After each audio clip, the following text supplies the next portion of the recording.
Hello, everybody. Can you guys hear me? Sounded good. All right. Welcome, everybody, to a meeting of the Boston Region Metropolitan Planning Organization. As you can see on your screen, here are the virtual meeting guidelines. Everybody's microphone should be muted until you're called on. When we do call on you, please state your full name and affiliation, and if you're an MPO member, please state that you're an MPO member. For all votes, we will have a roll call. To participate in the discussion, you will use your raise hand button, and when we see your raised hand, we will call on you. And that's true for members of the public as well as for members of the MPO. Can you put up the agenda, please? Oh, I'm sorry. This meeting is accessible to people with disabilities. Zoom products are compliant with exceptions. I can't see my screen. Hold on, guys. My screen is I'm sorry. Let's start over. This meeting is accessible to people with disabilities.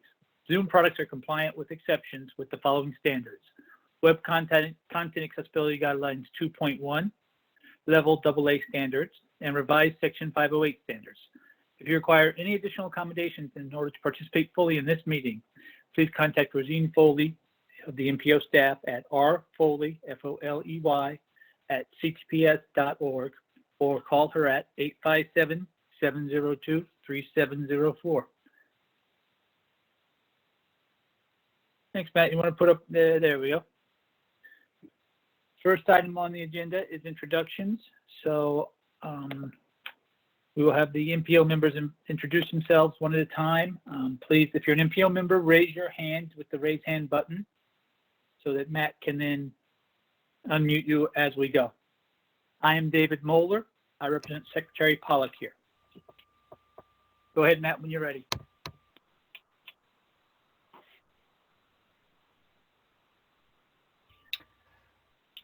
MassDOT Highway Division. Yep.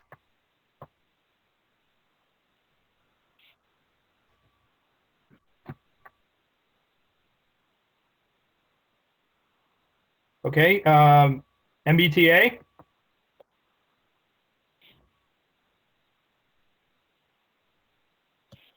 Yes, present. Samantha Silverberg. Thank you. Massport.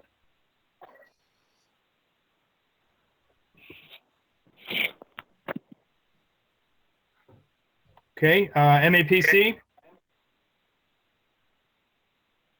This is Eric Barassa with the Metropolitan Area Planning Council. Thank you, Eric. MBTA Advisory Board. Brian Kane, MBTA Advisory Board, MPO member present. Thank you, Brian. Regional Transportation Advisory Council.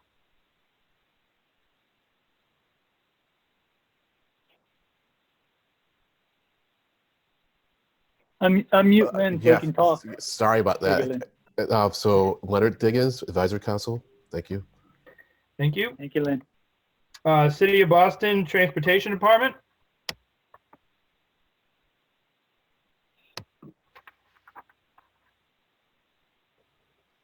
Okay. City of Boston Planning and Development. Jim Fitzgerald, here with DPA representing the City of Boston. Thank you. City of Everett. Jonathan? Yes. Jonathan, wait. Can you unmute? Can you unmute, or it's Bill Conroy has to unmute himself? I see Bill Conroy's on the phone. He's here representing BTD. Okay, I'll put. I didn't see him in the list. No, Tom Kansas is representing BTD. Okay. Thanks, representing the City of Boston. I'm sorry. Thank you, Tom. We just needed one of you to say you were here. Thanks, Tom. Thank you very much. City of Everett. Yep. Jay Botti, City of Everett. Thank you. City of Newton.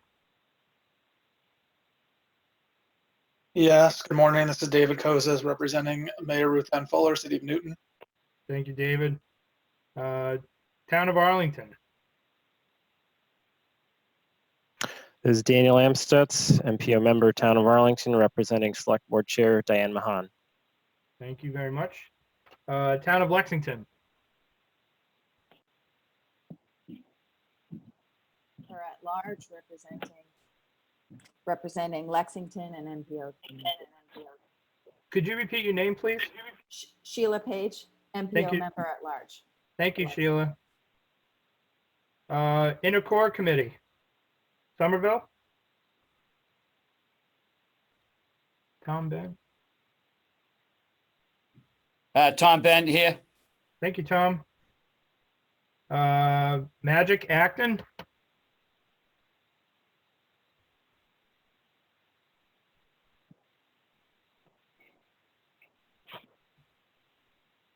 Okay. Metro West Framingham?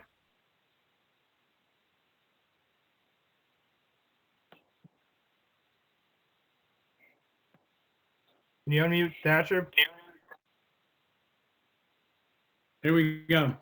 Thatcher Kiza representing Mayor Spicer, Framingham. Thank you.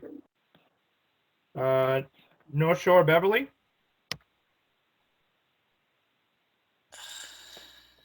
Hi, Darlene Nguyen, representing City of Beverly. Thank you, Darlene. North Suburban Woburn? Good morning. This is Tina Cassidy, representing Woburn Mayor Scott Galvin and the North Suburban Planning Council.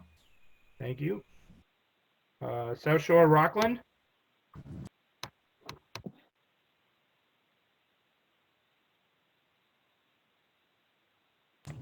Jennifer Constable, Town of Rockland, representing South Shore Coalition. Thank you very much.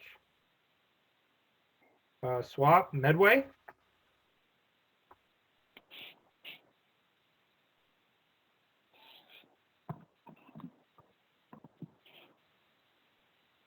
Okay. Trick Norwood?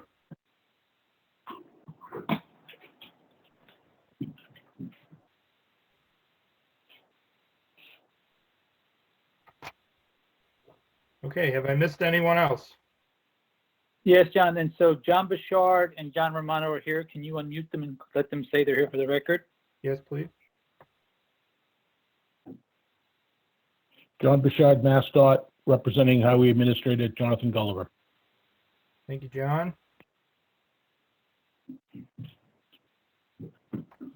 Mr. Romano, are you here?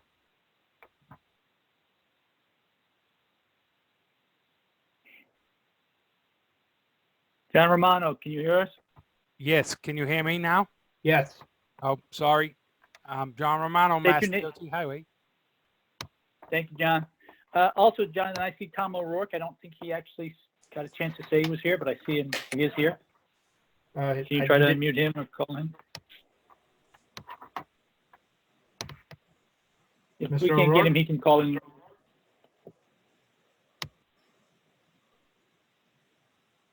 Tom is He may not be having- currently, he's not currently connected to audio, so maybe later in the meeting. All right, and then could you call on Ken Miller from FHWA to say he's here, please? As a non-voting member? Federal Highway Administration? Good morning, Ken Miller, Federal Highway. Thank you, Mr. Miller. Welcome, Ken. All right, that is the chair, so thank you all very much. Next item on the agenda is the chair's report. I do not have one, so next up is Tegan with the executive director's report. Tegan?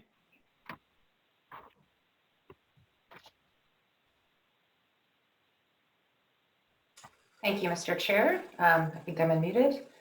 I just want to remind everyone that, we're all going to be doing some votes today, and we'll be doing roll calls for voting. So just try to remember, try not to mute or unmute yourself. When you're trying to click on that button, it can disrupt when we're trying to unmute you.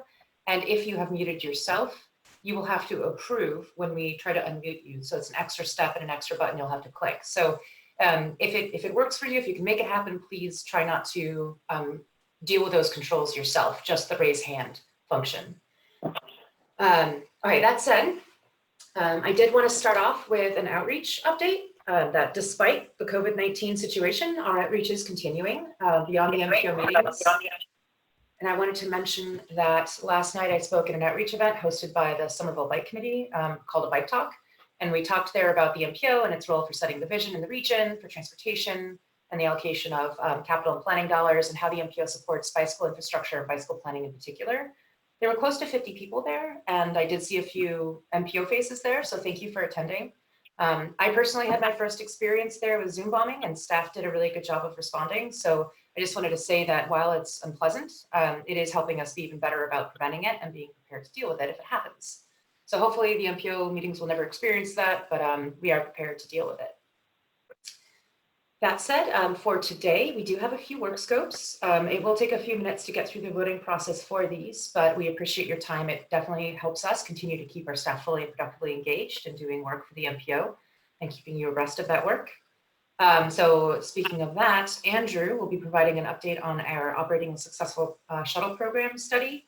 It was delayed from a previous MPO meeting, and the reason why we're giving you an update is it's part of our overall effort to keep you engaged in the studies that we are doing as they are happening, so you can provide more potential input rather than focused only at the scoping stage and when there's a final report to report on.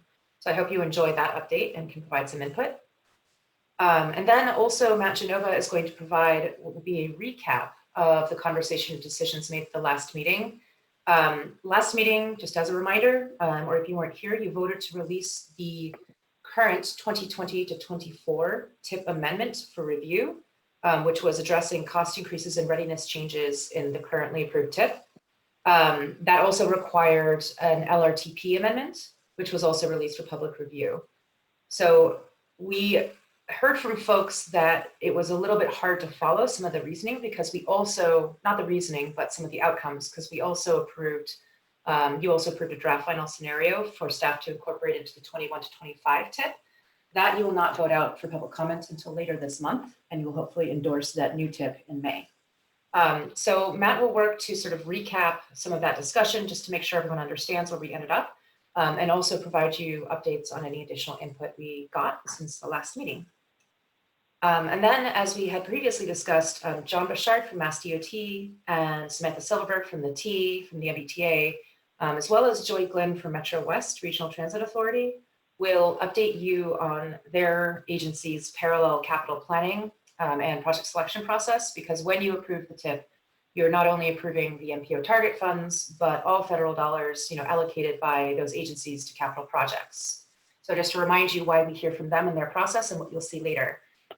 We had hoped to have Kata here as well, but they were not able to attend. So Felicia Webb, or she may be on the call, but she submitted a memorandum instead describing their capital planning process, and that was posted on the MPO calendar. So please feel free to look at that and raise any questions about that today. And if we need to, we can always provide answers about that after we meet, after we connect with them and ask them those questions as well. And that, Mr. Chair, is all I had. Thank you, Tegan. If any MPO members have any questions of Tegan, please raise your hand now. Seeing none, the next item on the agenda is public comments. If there are members from the public who would like to comment, please use the raise hand function, which is down in the lower right of your screen, I believe. So is there David, anybody from the public who would, yes? I just wanted, so Tom O'Rourke is here and he's now connected to audio, so I just wanted to make sure his name was on the record. So Tom, I'm unmuting you now. Oop. Yes, can you hear me? Yep. Thank you. State your name and affiliation.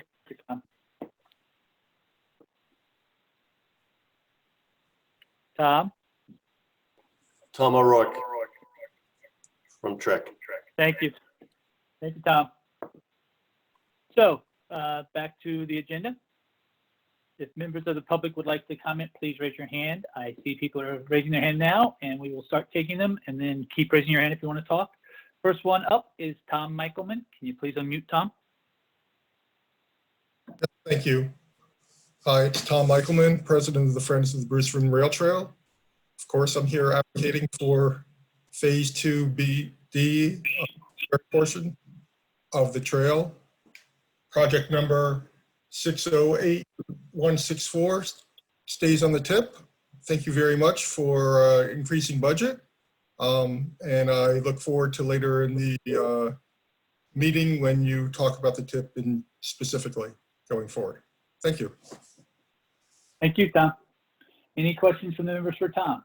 Seeing none, Brad Rawson. City of Somerville.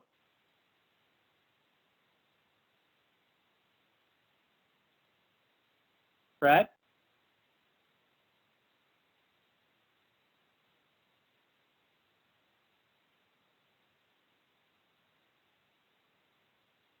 All right. And is there anyone else who would like to speak right now from the public? Seeing none. Next item on the agenda is the committee chairs reports. Do we have any? Seeing none. Wait. I will call on you, Lynn, separately for your report. No committee chair reports. Next up is the Regional Transportation Advisory Council. Can you unmute Lynn, please? Lynn, raise your hand so we can find you. There you go. Thank you. I'm gonna get the knack of this. I mean, even in the I just can't wait to talk. And hopefully the construction that's happening outside the door isn't going to get really loud again. But if it does, please forgive me. And so the advisory council did have a virtual meeting. It went very well. I mean, myself and my co-chair had some technical problems with that. Was not the fault of the MPO. The rest of the committee seemed to be very happy.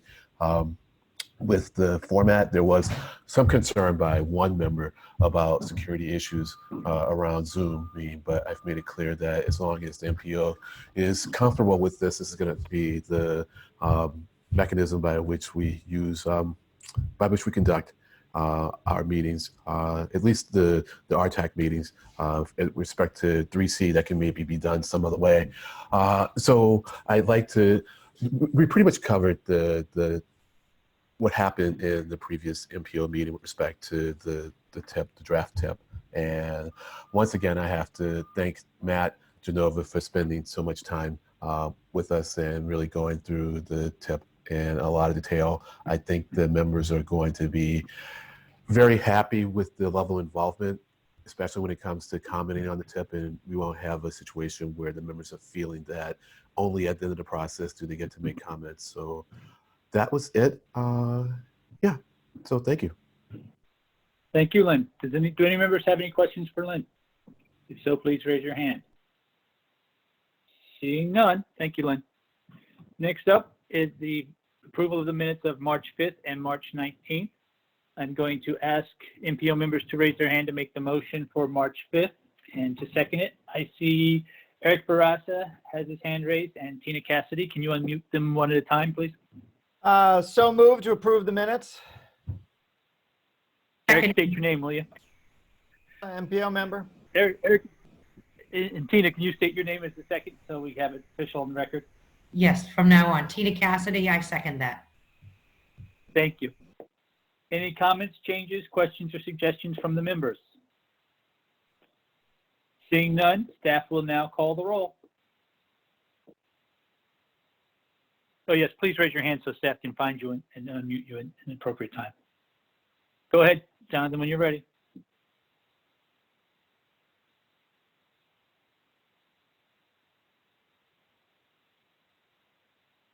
Jonathan, call the roll, please. Okay, David Moeller, Yes. John Bouchard,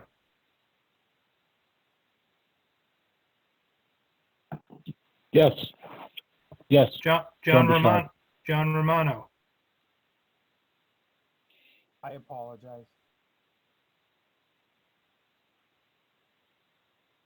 Are we voting on both the 5th and the 9th? No, just on the March 5th minutes, John. Oh, so, yes. Sorry. Thank you. Samantha Silverberg, Yes. thank you. Eric Barassa, Yes. Brian Kane, Brian Kane, yes. thank you. Leonard Diggins, Yes. Tom Kadzis,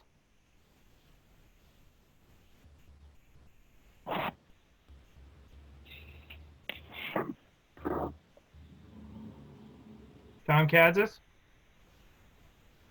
As I said, I'm sorry. I said Tom Kadzis says yes again.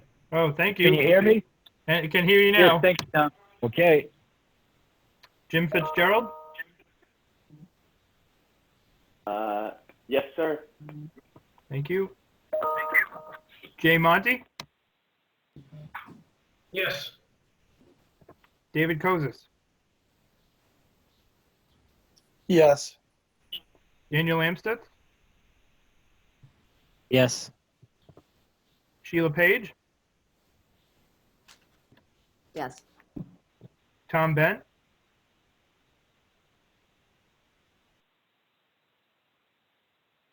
Yes. Thank you. Thatcher Keyser?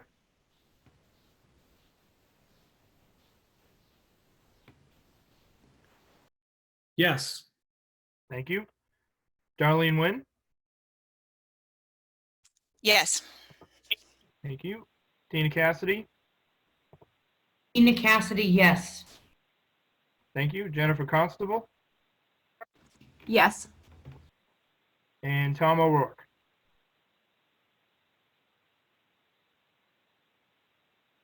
Yes.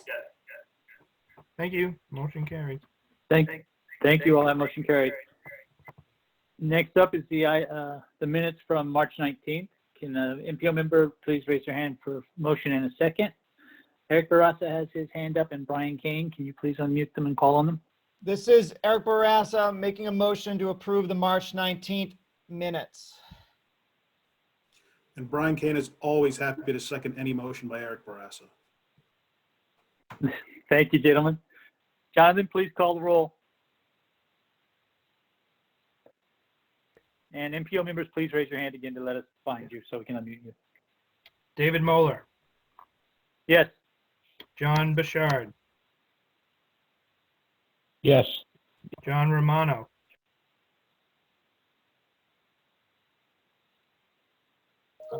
Abstain. Abstain, okay. Samantha Silverberg?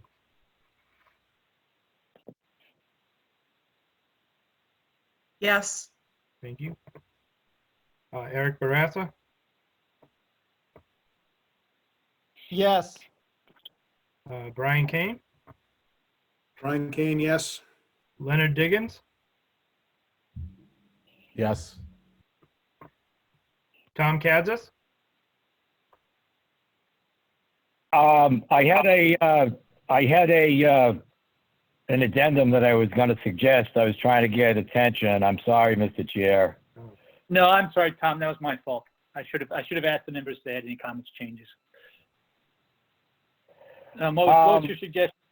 On page 11, the third paragraph where it says Tom Kadzis agreed, I would just suggest adding at the beginning of the paragraph the following words: with regard to the Ferry Street project cost increase, comma. What I'm doing, Mr. Chair, is just adding some context to what otherwise would be a very generic comment. Okay, Tom. So everybody who's voted before, I will, after everybody else votes, I'll take a second roll call and make sure that you're all okay with Tom's changes. So everybody's voting from here on out.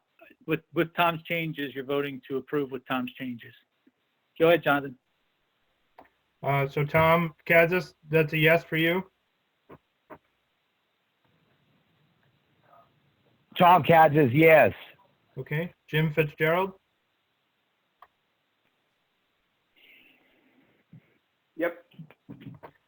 Jay Monty? Yes. David Kozis? Yes. Daniel Amstutz? Yes. Sheila Page? Yes. Tom Bent?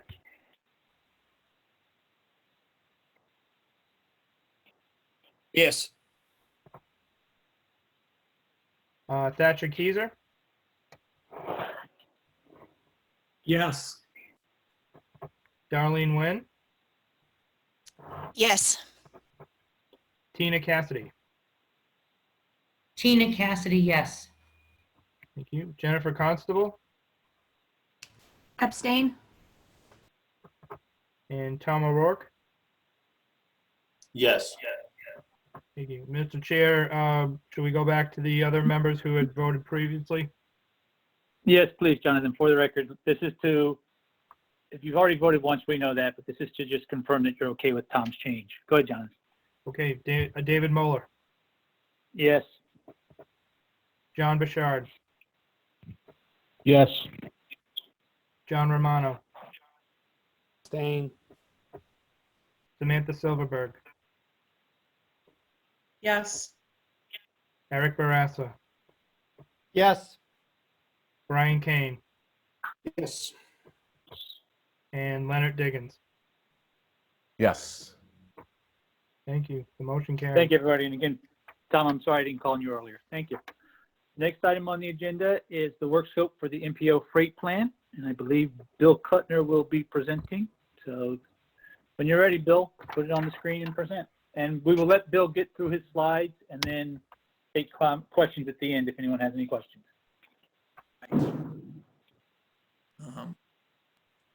You are oh, okay. I'm unmuted. So thank you. My name is Bill Kuttner. I'm the freight program manager at the MPO. And I do a lot of stuff on freight, but the scope today is for a little less than $57,000, and it has a specific role for this funding. First of all, we do get requests from our state and federal partners to do things, and this is a pot of money I can charge to work with our partners. These would be things like the help with the statewide freight plan, or serving on a truck safety working group, or those type things. Second thing we do with the freight program is every year we have a special study, and I'll be telling you about that in a second. And if there's any money left over from the work doing the study, I develop freight data specifically configured for use in our regional travel demand model. It's not just run-of-the-mill, carefully crafted. The study that we're doing this year is on the there's a South Boston Bypass Road, which is a access restricted road right where it meets the Southeast Expressway over near South Bay. There's a variety of issues at that point. I'll enumerate in a second. Last year, I did a freight action plan update. We had already done a bunch of studies from the previous action plan, came up with some new ideas. This was one of the new ideas.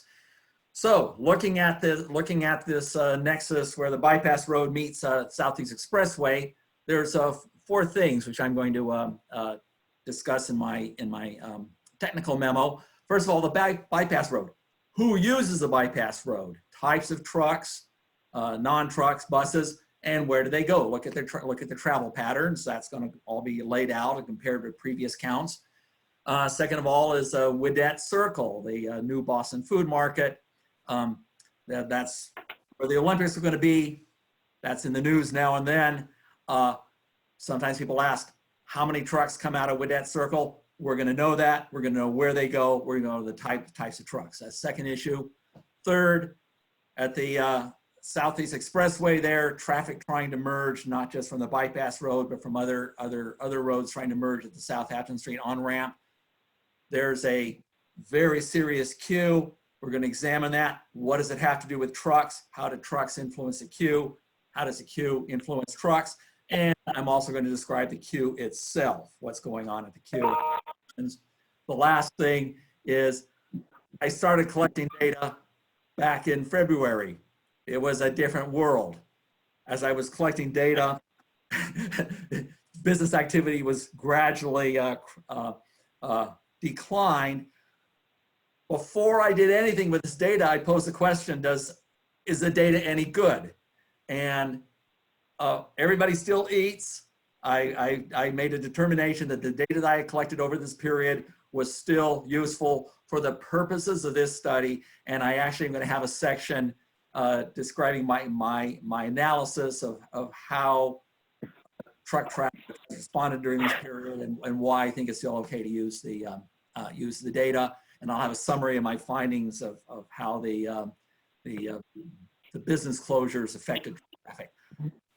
That's the end of my comments. Thank you. Thank you very much, everyone, for taking attention. Back to the chair. Thank you, Bill. Are there any questions from the members? Or anybody in the general public? Ken Miller, could you please unmute? Ken, please.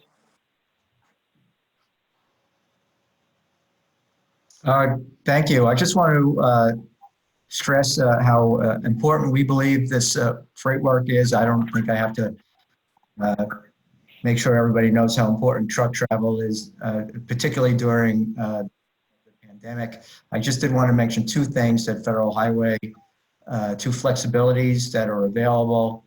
That one, we allowed additional flexibilities for truck permitting for overweight and non-divisible loads. And secondly, we are allowing food trucks at rest areas on the interstate, which is something, you know, the truckers need to eat. And so there are additional flexibilities that Federal Highway is allowing to state DOTs. Thank you. Thank you, Ken. Bill Conroy? Hi, thank you, members. Thank you, Bill, for all your work. I was just wondering if you were going to be looking at anything with the lane imbalance as it relates to I-93 southbound at South Bay. Yes. I'm just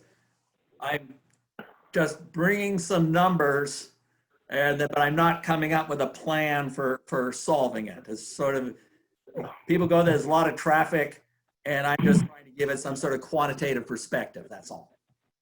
Okay, so we're not getting into the plan that you put forth many years ago then. We're dealing with the truck traffic with this at this point in time, correct? It is a footnote. All right. Okay, thank you very much, Bill. Thank you. You're welcome. Leonard? Are you doing the counts for the trucks? I do them myself because I also classify them. For the model, we need the size, we need to know they have a hazardous cargo placard. And also, I want to know, like we mentioned, food. I look for the refrigerator unit. It's easy to spot. You know, I sort of give a picture of what the traffic looks like. How many box trucks, how many refrigerated trucks, how many working vehicles that are, you know, have cranes and hoists and stuff like that are going out to actually do something. So it's my own eyeballs. How many days do you sample? Well, I do it during as I also have to do it in the middle of the day because that's when the trucks have the highest percentage. So I'll take some locations. I broke the day into 4 3-hour sections, you know, 6 to 9, 9 to noon, noon to 3, 3 to 6. And I will go for 45 minutes in one of those periods, and a couple days later, I'll come over and do another 45 minutes. That'll make 90 minutes, and I multiply by 2, and I have a 3-hour estimate. And I did this for all of the 3-hour periods throughout the day, and did it for about 10, 12 locations. So it's a sampling of days. It began in February. It ended on March 30th. And during that time, I was able to sort of see some decline in trucks, which I'll write about. I got you. But each time period just gets sampled. Each time period in any location only gets sampled once, is what I'm hearing. Yes. Okay. Yeah. Two different times at only a portion of the 3-hour period. Okay. Is there any way to bring some technology into this so that we could get a more comprehensive count? I'm just concerned about sample size on this. And so I know it's probably the way it's been done, but I was just wondering if we could somehow bring some technology into it so that we could sample each place and time multiple times over multiple days. Well, I think when I look at the data, it tends to be pretty consistent. I think that the sample is good enough for the purposes of this particular study. You're right, technology would help for ongoing work, but for answering some specific questions like where are these trucks going? I'll get the answers with the sample I have. And for breaking down the traffic, boy, eyeballs are great. Why don't you could come out with me sometime on my next thing, and I would love to have company and show you how it's done. You know, Bill, I may just take you up on that. And look, I'm not really questioning you and your assessment of the quality of the data for you to get the answers that you want. I just have a general issue overall with sampling in general. It's kind of the scientist in me, and having done traffic counts myself for Arlington, and I know what the challenge it is. It's it sounds easier than it is, and I'm going to take you up on it. All right, thanks. Absolutely, absolutely. We love data. The more, the better. Cool. Thanks, everyone. Tim Fitzgerald? Thank you. Just wanted to lend my strong support for this work and all the good work that Bill does. We have several planning efforts that I think will benefit from this work. We have our planned new market process that is really just kind of launching right now. And then on the other side, at kind of the highway, we have Plan.av transportation planning efforts that's kind of in full swing. And then we also have our ongoing update to the Raceland Marine Park Master Plan, and we're going to likely engage in some more in-depth transportation analysis for the Marine Park as well in the coming weeks, coming months, I should say. So I think it's good timing and always valuable work. Thank you. Thanks, Tim. Any other questions or comments to Bill at this time? Seeing none, can I get two MPO members to raise their hand to make a motion in a second to approve the work scope as presented, please? Eric Barassa, could you unmute Eric, and then Tina Cassidy? This is Eric Barassa making the motion to approve the work scope for the MPO freight program.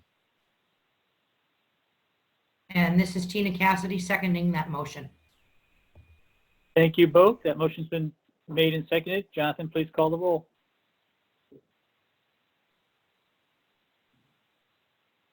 And thank you, MPO members. Yes, raise your hand so we can see you. Thank you. David Moeller, Yes. John Bouchard, John Bouchard, yes. John Romano,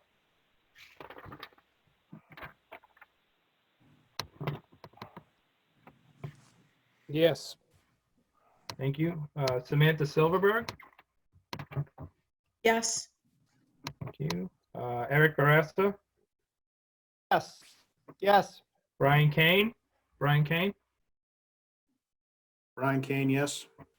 thank you. Lynn Diggins, Yes. Tom Kadzis,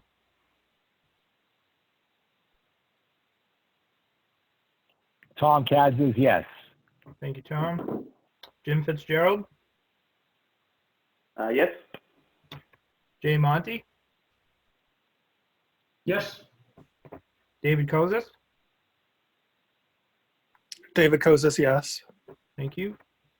Daniel Amstutz, Yes. Sheila Page, Yes. thank Yes. you. Tom, yeah, thank you. Tom Bent, Tom Bent, yes. thank you. Thatcher Keyser, Yes. Darlene Wynn, Yes. Tina Cassidy, Tina Cassidy, yes. Jennifer Constable, Yes. and Tom O'Rourke. Yes.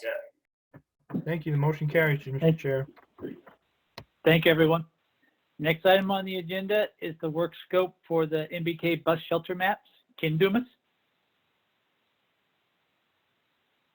Well, hello and good morning to everyone. So my name is Ken Dumas and I'm a senior graphic artist cartographer here at CTPS. It's great to see everybody again. The last time I was there about 6 weeks ago, we're all in the same room together. You might remember I was the one wearing the T-tie. Yeah, well, I'm back again. And here it is. I'm now presenting a second work scope or another work scope. This is for the creation of route-specific maps for MBTA bus shelters. Now, currently, most of the MBTA bus shelters are managed by two different vendors. The first one is called JC Deco, otherwise known as Wall, and they're responsible for all of the shelters within the city of Boston. And the rest of them that are outside the city of Boston are mostly managed by another company called CEM USA. Now, all of these shelters currently contain MBTA customer service information that is both very outdated and inconsistent between the two vendors. So as part of a program to improve the overall customer experience, the MBTA is going to be updating and replacing all of this information. And as part of that process, they've asked CTPS to create route-specific maps by shelter. So essentially what this means is if a bus shelter is served by one route, CTPS would create a map of that one specific route. Hence, if a shelter was served by 8 bus routes, then CTPS would create a map of those 8 bus routes on one map. As you can imagine, this is going to lead to a very high number of possible combinations. So for now, the MBTA is going to be focusing on the key bus routes, as well as several non-key bus routes with very, very high ridership. The good news, though, is that the base map, which all these maps are going to be based on, already exists. It's another CTPS product. It is the MBTA system map. And so essentially, CTPS will be windowing out sections of this map with the desired routes, and those routes will be highlighted. Now, the turnaround time for each of these maps is relatively small. So given the budget and time allotted for this project, CTPS should be able to create about 150 to 160 possible map combinations. The total budget for this project is $24,863 and should take about 3 months to complete once begun. Thank you. Thank you, Ken. Are there questions from MPO members? First up is Brian Kane. Thank you, Mr. Chairman. I just wanted to express our strong support for this endeavor. I think the customer focus is very important, and in customizing the maps is something that CTPS is very well positioned to do. So I urge all my fellow members to support this. Thank you. Thank you, Brian. Daniel Amstutz. Oh, hi, thank you. I'm just curious, how big are these maps? I guess when you said, when Ken said 8 maps, you know, I'm thinking of, I guess I can imagine like Harvard Square or something might be one that would have that many maps, but I assume they have places to put all of these because they're all specific to each route, right? Well, essentially, one of the first issues is that, just so you know, the different vendors have different shapes, for lack of a better term, for each of how their customer service is handled. This has been one of the issues since day one.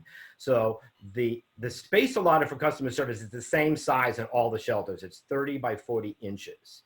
But the JC Duco, it's landscape, it's wide. And then the CM USA, it's portrait. Okay, so all this maps that I'm going to be making will essentially be a perfect square. So it doesn't matter which panel you put it into. So the MBTA will be creating a design this way and a design that way. And I will create a map, or CTPS will be creating a map 30 by 30 to fit into the 30 by 40 size. Now, if a bus route is covered by, if a bus shelter, excuse me, is covered by 8 routes, I will make one map 30 by 30 showing all 8 routes. And there'll be a "you are here" placed where the bus shelter is. Whereas if it's just a map of one route, it would just show the one route. But the key is that there's going to be "you are here" on every single one of these maps. Okay, thank you. That makes a lot more sense. Thank you, Ken. David Kozis. Hey, Ken. I'm wondering whether the route-specific maps could be created and posted on shelters, even if they're not owned by the MBTA. So I'm thinking specifically of the bus shelters located in Newton Corner. You know, those are privately owned bus shelters. They're nice shelters. It's a busy area with a lot of bus routes. It's complicated, but they're not MBTA shelters. It's possible. I mean, I'm not responsible for the project as a whole. I'm just a piece of it. But if you want, maybe we could talk separately offline and I could give you the name of the people that I'm working with, and maybe something could be worked out for all, because you are right. There are a number of municipalities that have their own shelters, either run by that municipality or another private company. And yeah, it would be great if we could get maps into those as well. And maybe that could be a second part of this project, because I don't think this is going to be all of it. I think this is just part 1. Okay, that sounds great. Thank you. Leonard Diggins. Thank you, Mr. Chair. The answer to that previous question kind of gave me some insight into this process-oriented question that I have, and that is, this is a program for a client, and so I am wondering to what extent are we to comment on the nature of the project. I'm very happy that we know about these projects, and it gives us a good sense of what CTPS is doing and what is going on, because that can feed into our suggestions for other things. But I was just wondering, to what extent do we comment on the nature of the project and maybe changes that we would like to see? It seems like that's not the point for us here. Thank you. Right, so I will answer that one. So as an MPO member, we are approving the use of CTPS staff and capabilities and equipment. So we have the authority to comment on the scopes and suggest changes. As you noted, however, this is done for a client. So if the client does not like our changes, we would then be left with the choice of either approving the scope without the changes we wanted, or disapproving the scope, in which case either the work wouldn't get done or the client would have to go somewhere else and find somebody who's not CTPS to do the work. But you are certainly authorized and allowed and encouraged to make suggestions to the scope if you so deem as an MPO member. All right, thank you. Appreciate that. You're welcome. Any other member questions at this time? Seeing none, can I get a motion and a second to approve? And I believe Brian Kane wants to make this motion, right, Brian? Please raise your hands to make a motion in a second.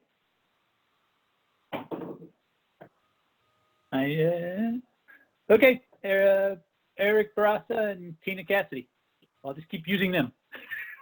This is Eric Barassa. I'll make a motion to approve the work scope for the MBTA bus shelter maps. Cassidy, and this is Tina Cassidy, and I second that motion. Thank you very much. The motion being made and seconded, please call the roll. And please, MPO members, raise your hand. Thank you. David Muller, Yes.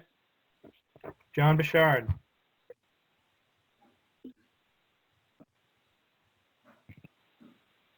John Bouchard, yes. thank you. John Romano,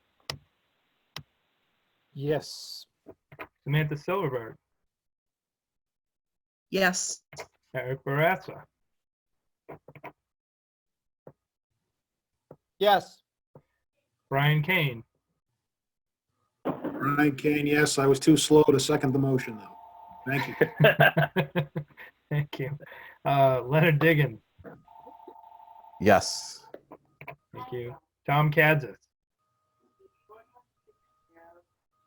Tom Kansas, yes. thank you. Jim Fitzgerald, Yep. thank you. Jay Monty, Yes. thank you. David Kozis, David Kozis, yes. thank you. Daniel Amstutz, Yes. Sheila Page, Yes. Tom Bent,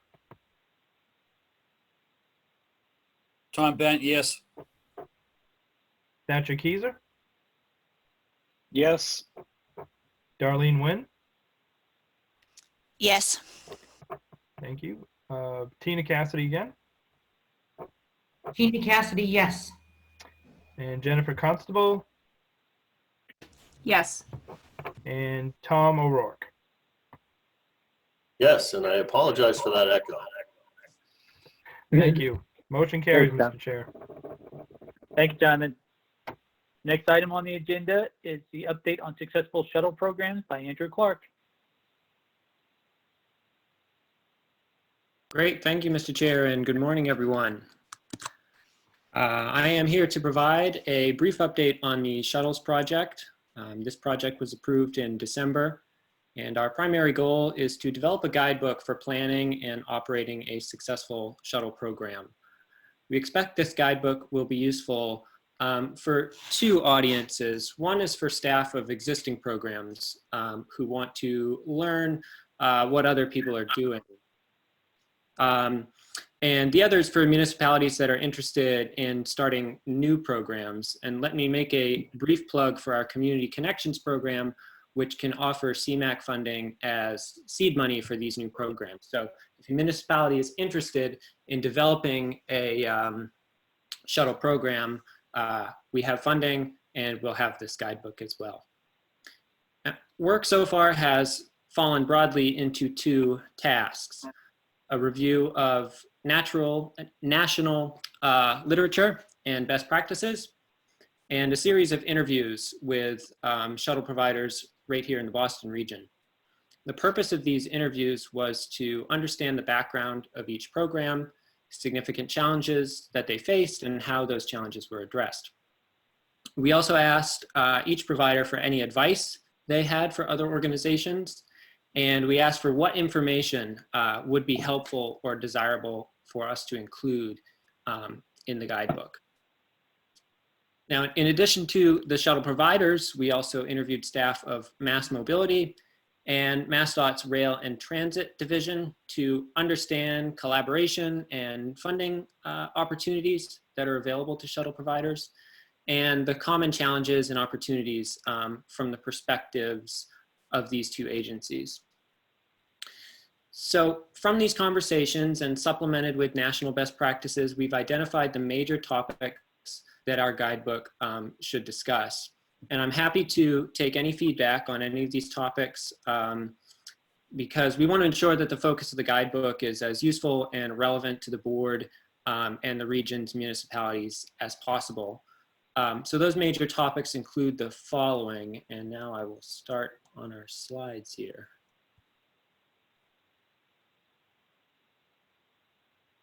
Great.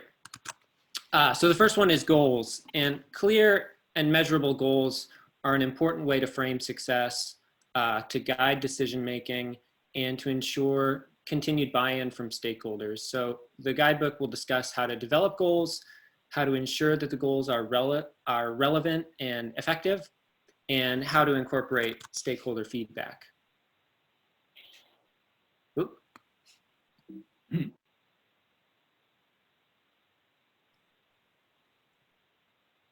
All right, there's a bit of a delay as I do this, but here we go. The next is service planning.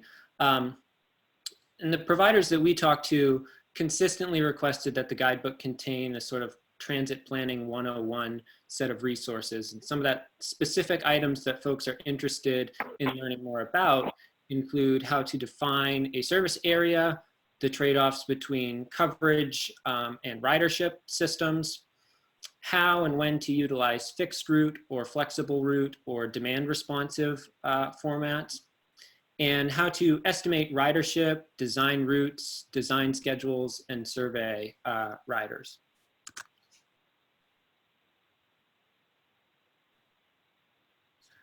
The next is performance measurement. And there was a desire that the guidebook contain information about tracking performance, what measures to track, how to interpret the data, and how to use the results to improve service. So we'll also discuss how tracking data can help tell the story of a successful system. Next is funding. Funding was a topic that came up in each of the conversations we had. Securing funding is an ongoing challenge for a number of providers. So the guidebook will contain information about what funding sources are available, how to make the case for funding, and how to secure long-term funding stability. Next is branding and marketing. And this was often cited as a challenge for providers, typically due to a lack of staff or financial resources. We did hear of some good examples and ideas and techniques that are being used by providers across the region. So we'll make note of some of the options available to providers and highlight a few of the best practice examples. And the last one I have for you is coordination. So the need for improved coordination was discussed at many of the interviews. So the guidebook will discuss how coordination opens up opportunities to use existing resources more efficiently, and the other good benefits that we heard about from our interviews. And this particular point dovetails nicely with our recently formed transit working group that brings providers and municipal leaders and other stakeholders together to discuss important transit issues in the region. So that is what I have for you. I am happy to take comments, questions, feedback, or that's obviously a lot of information to digest. I'm also always a phone call or email away. Thank you. Thank you, Andrew. Very good. Are there MPO members who you have questions or comments from the members or the public? Sheila Page. For doing this.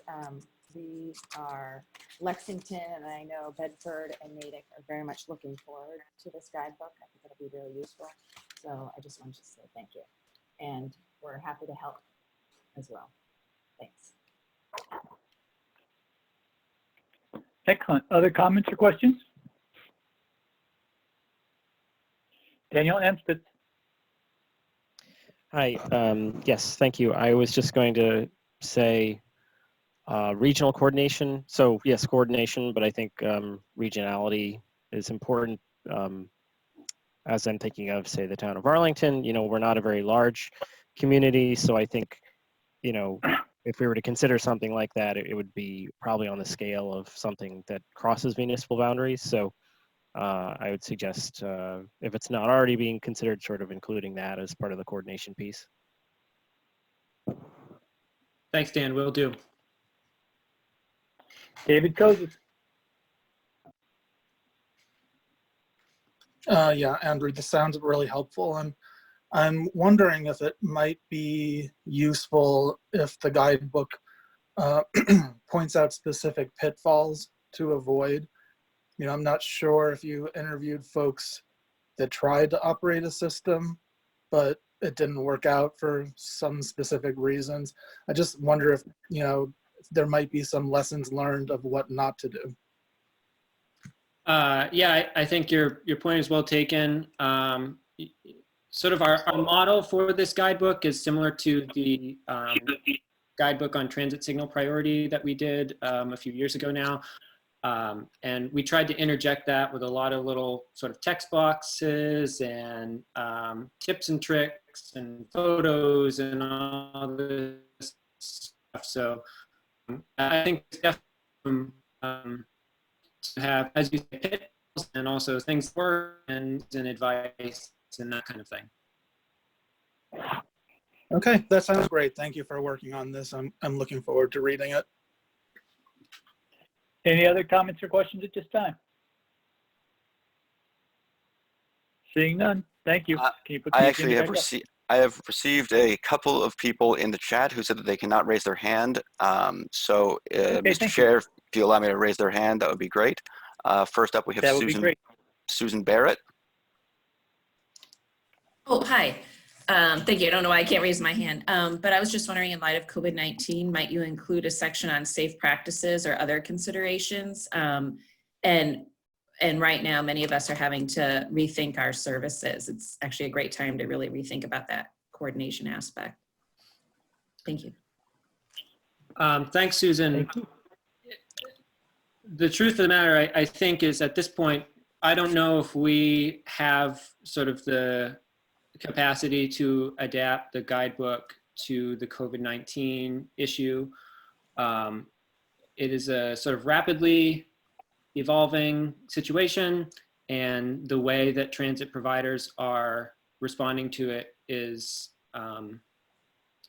a lot of different strategies, I guess, shall we say. And because our guidebook is drawing a lot from the interviews, that's kind of our focus right now. That said, I think the transit industry's response to COVID-19 is super important and something that we should keep an eye on. I'm just not sure that this is the product that we address that issue with. Does that make sense?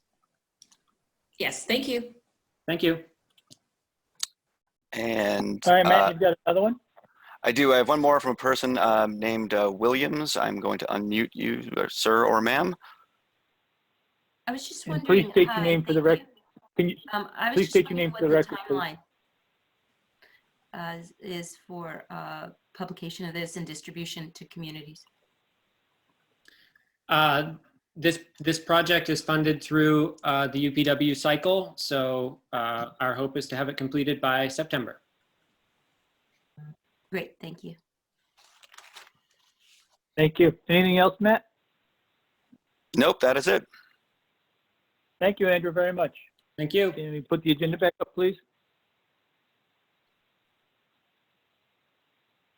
So the next item on the agenda is the summary of decisions made at the March 26, 2020 MPO meeting. Matt Genova.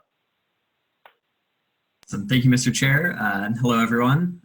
Thanks for having me back again to talk more about the TIP. And actually, similar to the end of Andrew's presentation here, we do have a couple of other folks who I know reached out to us and said that they wanted to make comments. And since their comments presumably sort of directly deal with the TIP, I thought we'd go ahead and open the floor to them now. So Brad Rawson from Somerville, if you are ready, if you can raise your hands, maybe we can get you in the comments. Perfect.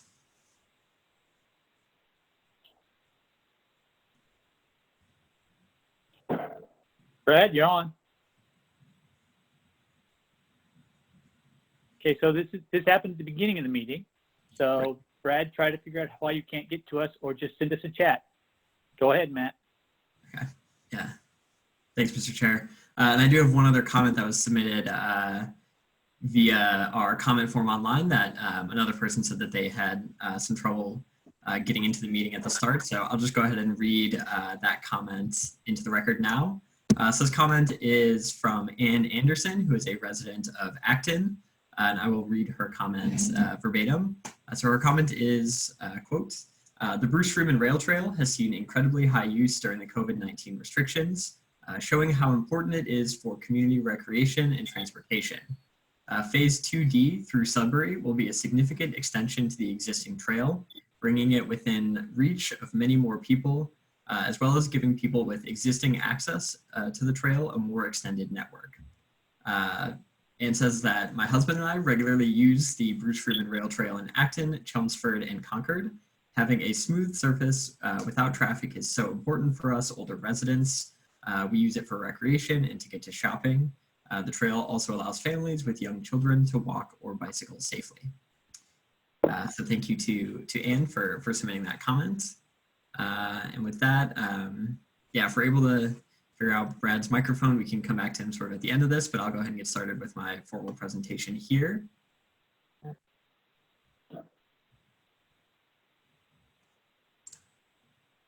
All right, so I'm here today to recap the key TIP programming decisions that were made at the last MPO meeting on March 26th. I'll keep things short and sweet today, hopefully, as the goal today is really to just make sure that we're all on the same page with the contents of the draft TIP that will come before this body for a vote to release for public comment at the April 30th MPO meeting. So this is the ground that I'm hoping to cover today. So again, I will review the TIP programming decisions we made at our last full meeting before I go into some next steps on where we go from here, and then open it up for any final questions or comments.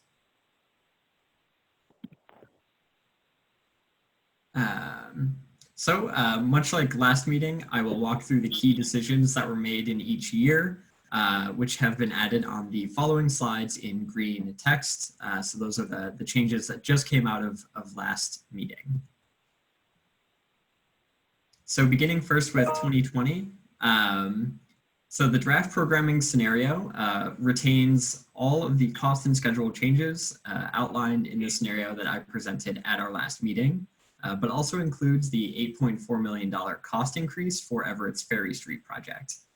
So this cost increase became a major driver of the conversation at the March 26th meeting, and this body elected to cover this cost increase by splitting the funding for the project over 2 years.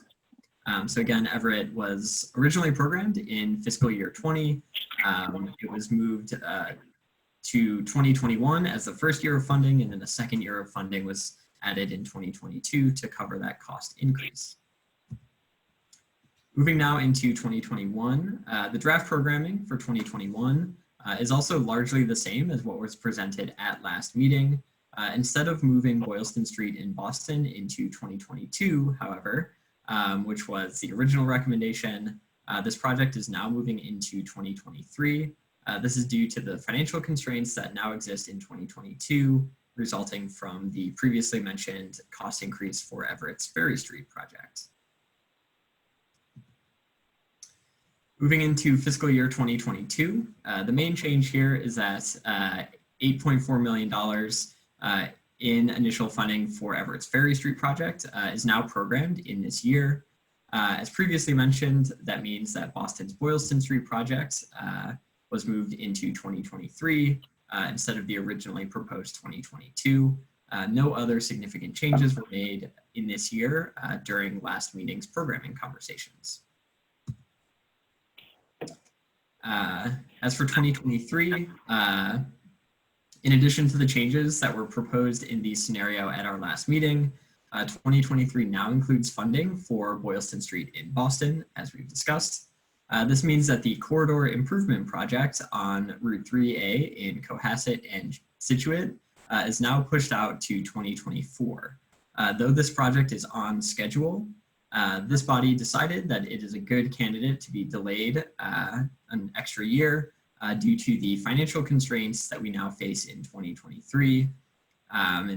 This body chose that as a good candidate because of its relatively low project evaluation score relative to other projects in 2023, as well as its comparable cost to the Boylston Street project, which again is now programmed in 2023. So we needed a project of roughly the same size to move out an extra year, and the Route 3A project was the elected candidate here. Moving into 2024, so again, the Route 3A improvement project in Cohasset and Scituate is now reprogrammed from 2023.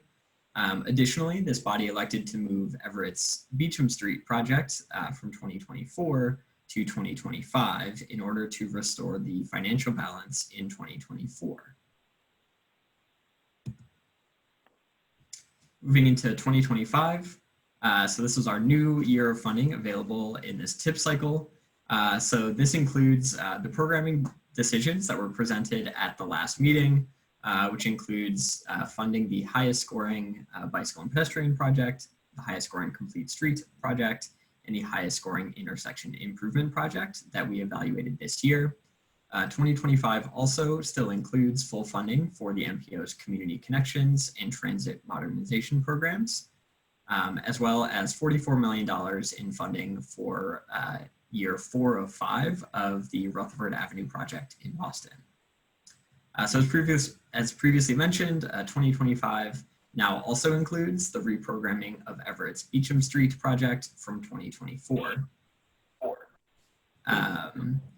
So due to the financial constraints that we now face in 2025, given all of the movement that we saw in other projects during our last meeting, this body chose not to fund any new major infrastructure projects during this TIP cycle. So as a reminder, this leaves 4 years of TIP funding left to fund all 3 of the unprogrammed major infrastructure projects that we have committed to funding through the long range plan.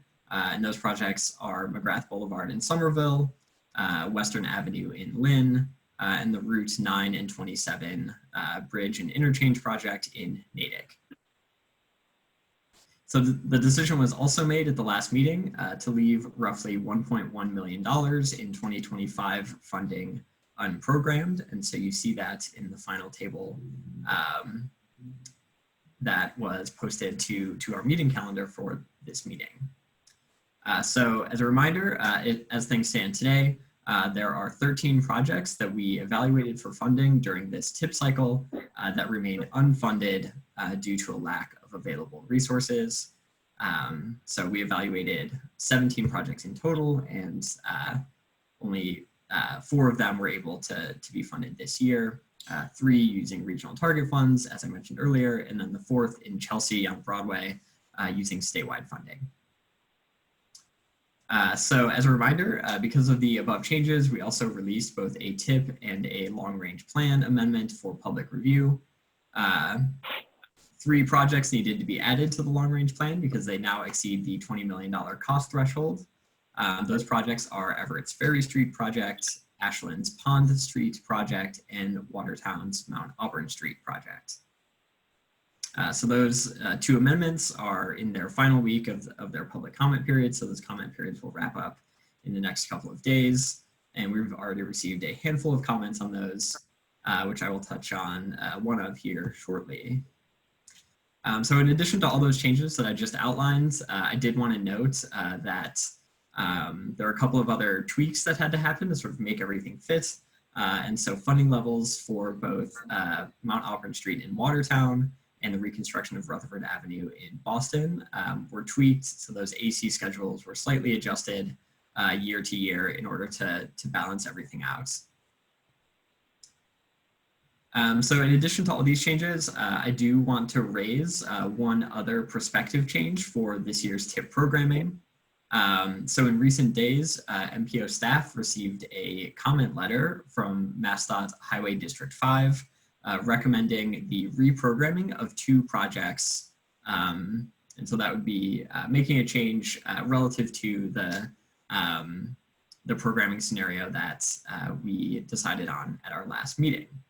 So that change is due to readiness concerns recently discovered for project number 606130. That's the intersection improvements project at Route 1A and Upland Road in Norwood. This project, which is currently programmed for approximately $7.9 million in 2021, has been recommended by MassDOT District 5 to move out 1 year into 2022. To replace this project in 2021, the district has recommended moving forward project number 601607, which is the reconstruction of Atlantic Avenue in Hull. This project is currently programmed in 2022 for roughly $8.3 million, and it is recommended to be moved again from 2022 into 2021. So the overall recommendation here is to sort of swap the Norwood project and the Hull project in 2021 and 2022 respectively. So one other note on what would be required to make this change happen is that roughly $32,000 in funding for Sumner Tunnel would need to be moved from 2021 into 2022 to balance out these changes. So Sumner Tunnel is already, the funding for that is split over those 2 years already. So it would just be a minor tweak in the allocations in each year to balance things out. So those are all the changes I'd like to discuss. And I just want to quickly touch on next steps before I open it up to conversation. So from here, as I mentioned, we have both a TIP and long-range plan amendment out for public review right now. So those will come back to this body at our next meeting on April 30th for final discussion and hopefully endorsement. On April 30th, we also anticipate having a draft TIP for you to review and then hopefully vote out for a 21-day public comment period. So MPO staff are currently working on pulling all that together, and the hope is to have that posted a week from today so that you all, as board members, have a week to review it before we discuss a vote to release on April 30th. So all of that sets us up to formally release the TIP for public comment in early May, shortly after our meeting on the 30th. And then that would put us in line to endorse the final TIP with public comments received by the end of May. Thank you, Matt. Are there any comments from the MPO or members of the public? If so, please raise your hand.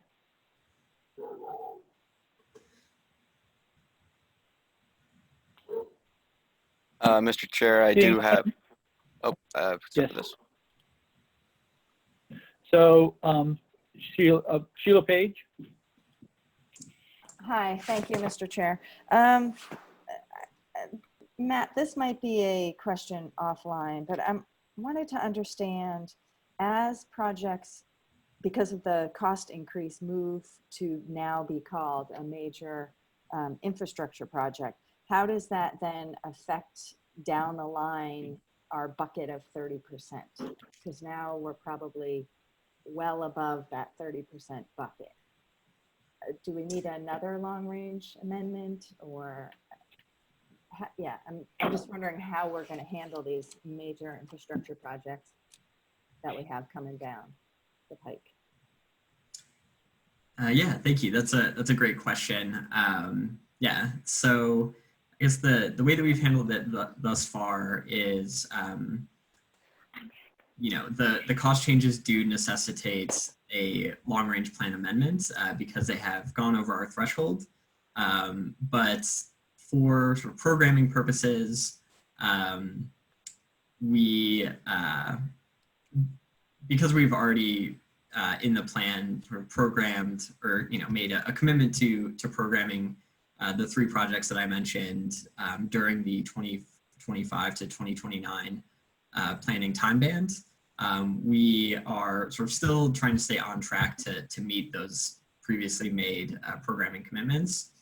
That, if you include the projects that have now gone over $20 million in cost in our sort of larger bucket of major infrastructure costs as allocated, then yes, you're exactly right, that we go over our 30% thresholds.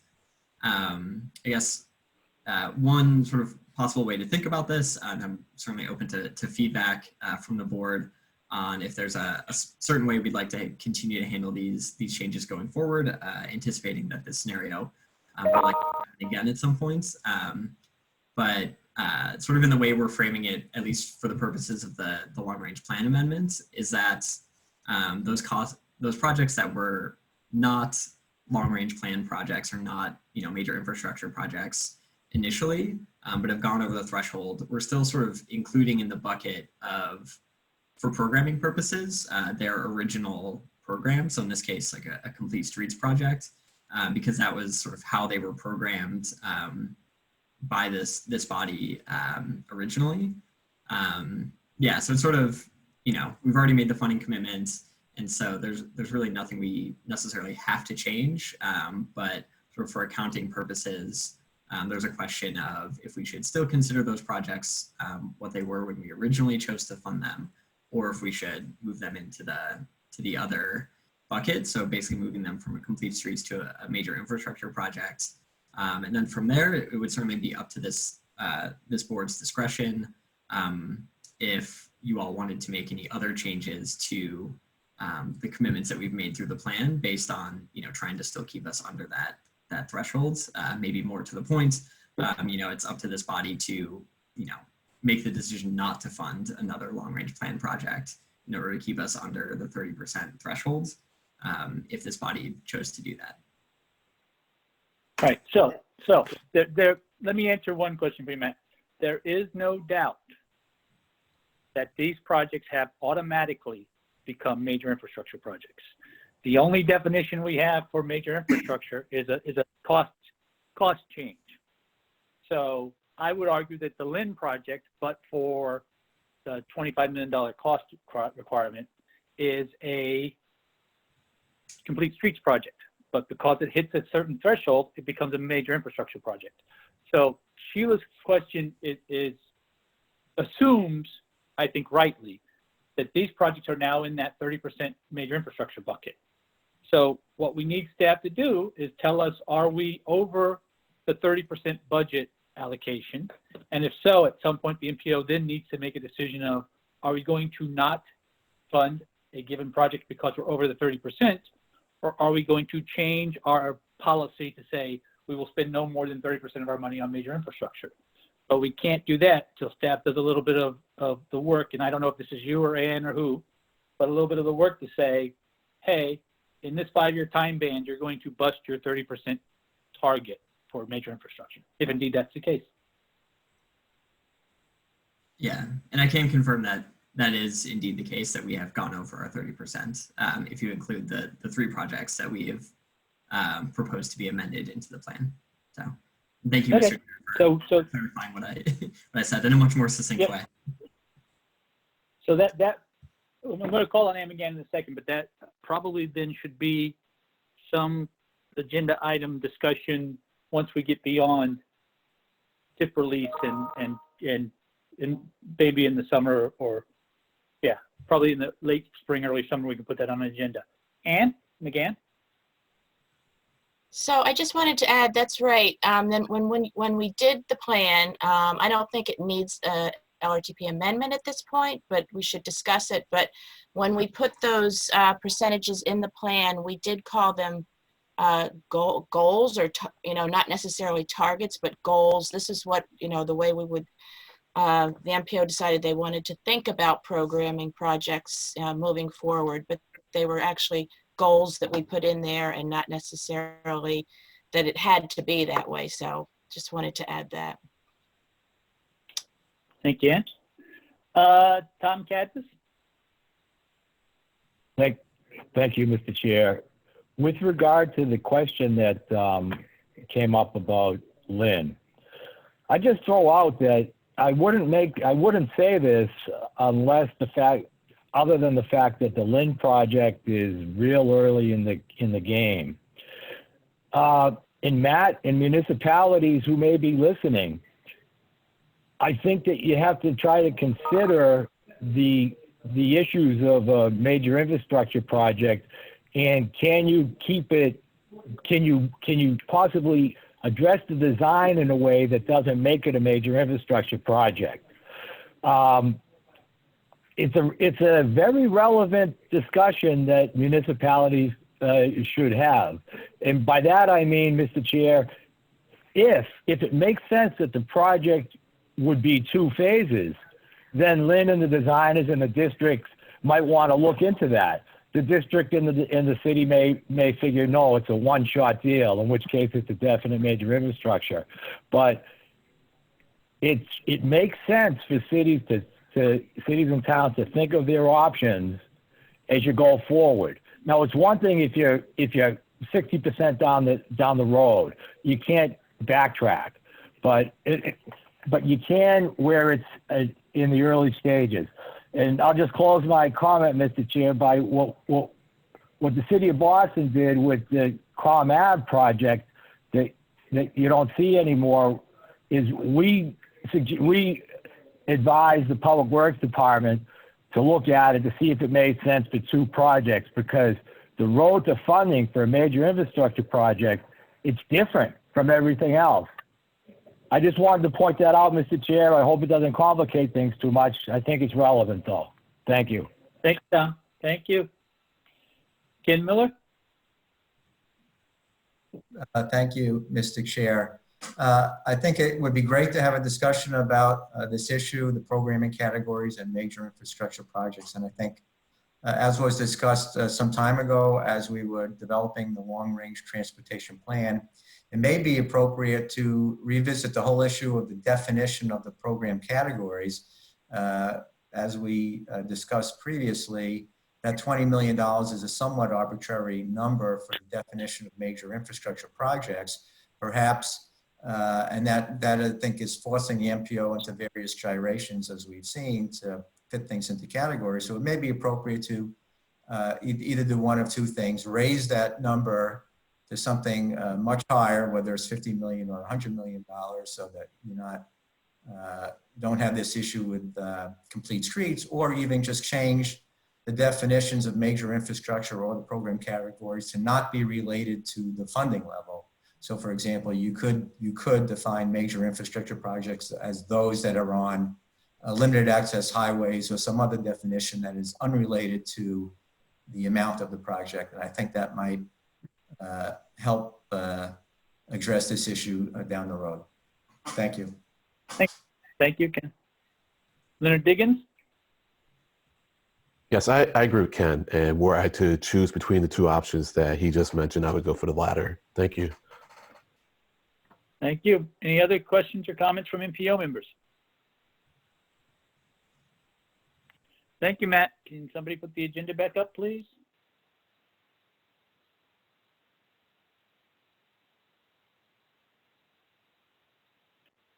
So the next item on the agenda is the tip highway element statewide projects, John Bouchard. I'm sorry, Mr. Chair. I do. Tom Bent did have a question that he wanted to get on the record on behalf of Brad Rawson. Oh, I'm sorry. Go ahead, Tom. Thank you, Mr. Chair. This is the letter that Brad wanted to read in. It's from Mayor Curtatone. The mayor wants to thank MassDOT's statement of intent to restart its project development, design, and permitting process for the McGrath Boulevard project number 607981. As you know, the city of Somerville has been a tireless partner for MassDOT and for the Boston Region Metropolitan Planning Organization as we work together to implement the MPO's long-range transportation plan. McGrath Boulevard has featured prominently in consecutive LRTP documents with exceptionally high project scoring and robust stakeholder enthusiasm. It is also specifically identified as a priority in MassDOT's statewide bicycle and pedestrian plan documents and as an assumed background condition in the MassDOT-led Lower Mystic Regional Working Group final report. I am pleased that during the 2021 through 2025 Transportation Improvement Plan development process, the MPO board and chair reaffirmed the MPO's commitment to programming construction funding for McGrath Boulevard in the 26 to 2030 RTP cycle. The city of Somerville is grateful that MassDOT has committed to a design schedule that will yield 25% design and cost estimates to support the MPO's 22 to 26 TIP update. My staff and our community-based stakeholders are eager to reconvene the project working group as soon as possible to meet the schedule required by the next TIP cycle. I look forward to continuing our excellent partnership to advance this key project. Sincerely, Joseph A. Curtatone, Mayor, City of Somerville. Thank you, David. You're welcome, Tom. All right, now back to the agenda. John Bouchard. I have been unmuted according to my screen. Matt Archer's going to pull up my presentation and give me control. I hope I don't put anybody asleep, and I will try as best to stay to my time commitment and go over some of these things. I don't know how high level or how low level people are going to view this, but the selection of statewide programs and projects is, at least in my opinion, very different from community projects selected, for the STIP in the cycle. Main reason, let's see if we can advance the next slide. Matt, did you give me control or are you holding? You've got control. If it's not working though, I can run the controls here. Oh, just trying to. There we go. All right. So these are all of the programs that MassDOT identifies. I guess I wouldn't call it projects so much as locations and types of projects, from ADA retrofits and the bike ped program down through safety improvements. How we select each of these things is affected by our transportation plans on many of these topics. We have plans on ADA retrofits. We have plans on the bicycle plan and in the pedestrian transportation plan. And obviously our bridge and our pavement programs are part of our our transportation asset management plan. I'm trying to advance our slides here, but it's on delay.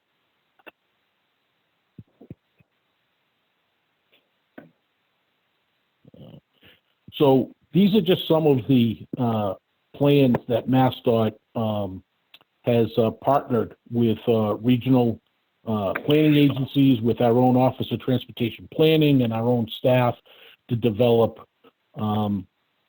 many of the plans that set the targets for individual projects. First of all, the transition plan for public rights of way MassDOT came up with a transition plan in 2017, which was approved in 18 by FHWA.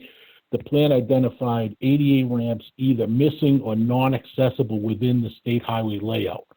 Our initial assessment was that there were 26,000 ramps within state highway layout that needed to be addressed. Those ramps or those items and ramps were prioritized and ranked by each district, and then the district ADA coordinator maintains that individual list. We roll out ADA retrofit projects through the STIP, through our own program.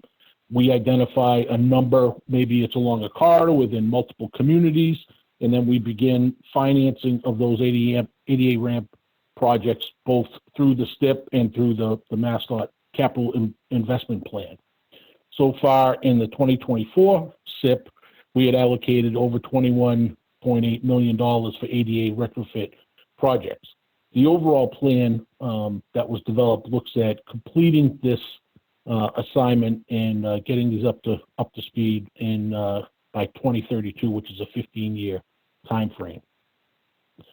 The Mass Bicycle Plan and the Mass Pedestrian Plan are both longer range plans that were developed over the last few years. First of all, we started in 2014 with the Healthy Transportation Policy, which dictated and set parameters for bicycle and pedestrian accommodation, project design, and system operation wherever possible. We have district coordinators for bicycle and ped activities. We have a MassDOT bike and pedestrian plans that were developed and then released in May of 2019. The bicycle program has really evolved into the Trails team for development of projects, and is a combination of STIP projects and trail grants. I'm going to focus on the STIP projects for a moment. So under the bicycle program, we start setting things based on readiness, network expansion, critical gaps, community connections, and then again using the overall transportation plans to set what projects we're going to be pursuing. In the terms of readiness, when this project, when we initially started on the bike transportation plan, starting what projects can we program in individual years? We started with readiness. When could projects be ready to be programmed?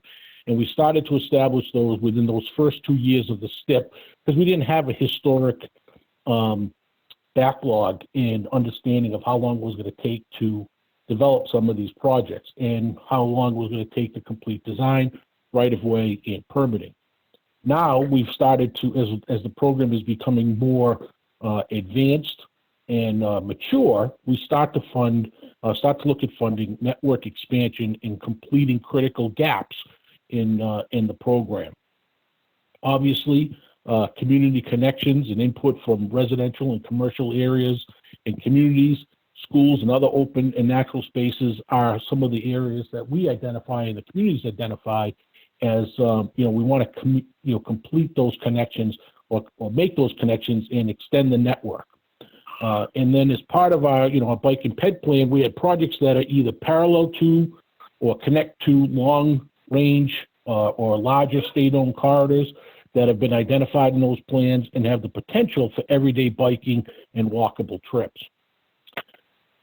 Next, I'm going to get into the safety program. The Highway Safety Improvement Program eligibility guideline was developed through the HSIP task force, which consists of FHWA, MassDOT Safety, MassDOT Planning, and then regional planning agency representatives. Originated in 2009, and then the guidelines have been updated regularly, including back in September of 19 when the task force was expanded. So here's the state strategic highway safety plan, which was developed in 18 or published and released in 18, and that we use as part of our safety program. The HSIP eligible project and program, the location must be a hotspot or part of a systemic process. The hotspot intersections must be within the top 5% of the region or within the top 200 across the state, which The top 200 is based on equivalent property damage. MassDOT Planning does maintain and host an interactive map with those locations and the data on those sites. Nearing completion on the network screening is the top 5% of the roadway segments based on the Highway Safety Manual. The systemic project eligibility, must address the safety concern raised in the Strategic Highway Safety Plan and identify in one of the strategies. The systemic project eligibility is, stop control intersections, signal timing, lane departure crashes, sign upgrades. All HSIP projects have to be evaluated for safety benefits and submitted to FHWA in our annual report. The HSIP program or projects are not standalone. They're really integrated with other needs, from CMAQ, resurfacing, bike ped projects. So the money is steered towards some of those safety benefits as part of larger projects. The Transportation Asset Management Plan, or our TAMP, really focuses in on our highway pavement program and our bridge program. Was released in 2019 to FHWA. It was approved by FHWA at that time, and it sets the parameters for the bigger picture of our pavement and bridge program. So our pavement program is dealing with interstate, non-interstate, NHS, and the state numbered routes. How we collect this data, from data collection analysis, our pavement management program itself, and our project identification and selection. First thing we do, we have this really cool vehicle which is the Path Runner, which has computer equipment inside. We drive the roadways and we collect data, and that information is brought back and distilled and compared with prior years. I had hundreds and hundreds of charts, but I was trying, in the interest of time, is to not put everyone to sleep. But charts and updates, and this roadway deteriorated faster than that roadway, and where is it on the program? And there's a lot of pieces that go into it. But initially, we collect the data on pavement cracking, ride quality, rutting, raveling of the pavement on all MassDOT owned and all NHS roadways and all state numbered routes. We come up with a Serviceability Index, which translates into a 0 to 5 scale, where 0 is impassable and 5 is essentially a perfect roadway. The data is collected by MassDOT, exceeds what is required by FHWA for pavement condition, ride quality, and rutting. We conduct a network level modeling and develop a 10-year horizon based on that current data condition and material specific deterioration curves. Now, what that really does, that information gets input into our pavement management program, and we do models based on 2, 4, and 10-year targets. The targets are reviewed biennially through a performance management review led by the Office of Performance Management Innovation, OPMI. The targets are used for investment level in the STIP and the SIP. MassDOT maintains a 5-year pavement management plan funded through FHWA and non-federal aid NFA sources. Each spring, a new year is added, project readiness is confirmed, and projects are selected in constraint with the STIP program targets. When I get to the end of the selection, I just want to make a comment on, so the pavement is collected in these 50-plus foot increments by the Path Runner, and then it's aggregated through our pavement management system into a project section.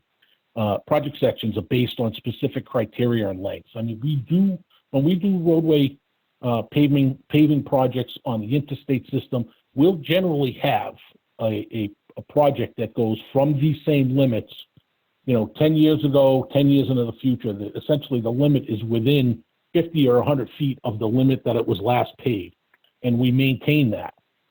When we take the information and we drill it down from our pavement management system to a project level analysis, we're determining what is the optimum timing and treatment through an IBC, or an incremental benefit cost analysis. On occasion, We go out and look at something, we have it on our program, and then we see that the pavement has deteriorated more than anticipated, more than we were expecting. You know, different treatments, you know, there may have been some additional, we might have had a particularly bad winter, there might have been a lot of treatment, a lot of plowing and salting operations and just traffic in general, and we started to see this roadway is deteriorating faster than we anticipated, and we make an adjustment. We may move that particular roadway up on our program schedule, and then look at what some of the data is to see if we can make adjustments. The incremental benefit cost analysis, you know, considers that future condition achieved for each potential project and then identifies what the optimized expenditure of that spending is going to be. You know, we're trying to get the best bang for the buck. A very common misconception, because I've done this at the local level in my consulting time, is that people are always asking, why are you fixing this road? That road is in good shape. The one over here is falling apart. Well, pavement management talks, you know, really follows the model of putting money into preservation and maintaining a roadway for a longer duration, rather than funding roadways that are completely, they've lost everything. And this is mostly at the local level. And it seems counterintuitive to how projects should be selected. Well, that road's falling apart. We should be fixing it. It's generally when it reaches a point where it's no longer a preservation project, it needs a more extensive repair or reconstruction, then we look to other funding programs to achieve that. Because the project is, the roadway or the pavement has gone beyond the useful life, and it's not really going to be a good candidate for preservation. Let's see. So project identification selection continue. Consideration is given to priorities for which we look at heavily traveled corridors. We don't do the worst first in our preservation philosophies. We do have condition maps that are shared with the district offices, you know, annually. And as I said, we look at these roadways and we consider them and we identify what things are happening that may be accelerating the deterioration of what we should be funding. We have a very collaborative update with the district offices to reflect locations with pending work. We have a pavement summit. We had one just a few months ago. We brought each of the 6 districts into the lab in Hopkinton, and we went through the program for the next 5 years. We talked about some of those roadways that had appeared to, accelerated the deterioration and made adjustments in the overall program, which the district then goes back and does some ground truthing of those individual projects. Looks at utility, bridge, and other reconstruction projects to adjust the limits and to avoid to avoid any orphan segments that just fell out of the program, didn't get fixed, and then you look at it and say, how did this happen? And then we use that annual SIP program, as the basis for our overall list. Let's see. So for our bridge program, previously there were no objective statewide selection criteria. We looked at structurally deficient, or SD, bridges as being eligible for federal funds. Without this objective criteria, we always had the question, are we working on the right bridges? So we prepared criteria that would remove the subjectivity and ensure consistency statewide. That program has been in place since 2008. It's now the Ashtoware Bridge Management System. We used to use a system that was called Pontus, and it identifies which bridges are deteriorating faster than others. Ashtoware calculates the health index. We do predictive analysis on the change in the health index for each bridge. And then that allows MassDOT to rank our structurally deficient and non-structurally deficient bridges because we use different funding for for different repair and treatment options for each, so that we can, again, extend and preserve the useful life, or say this thing has reached its useful life and we're going to have to do something more extensive.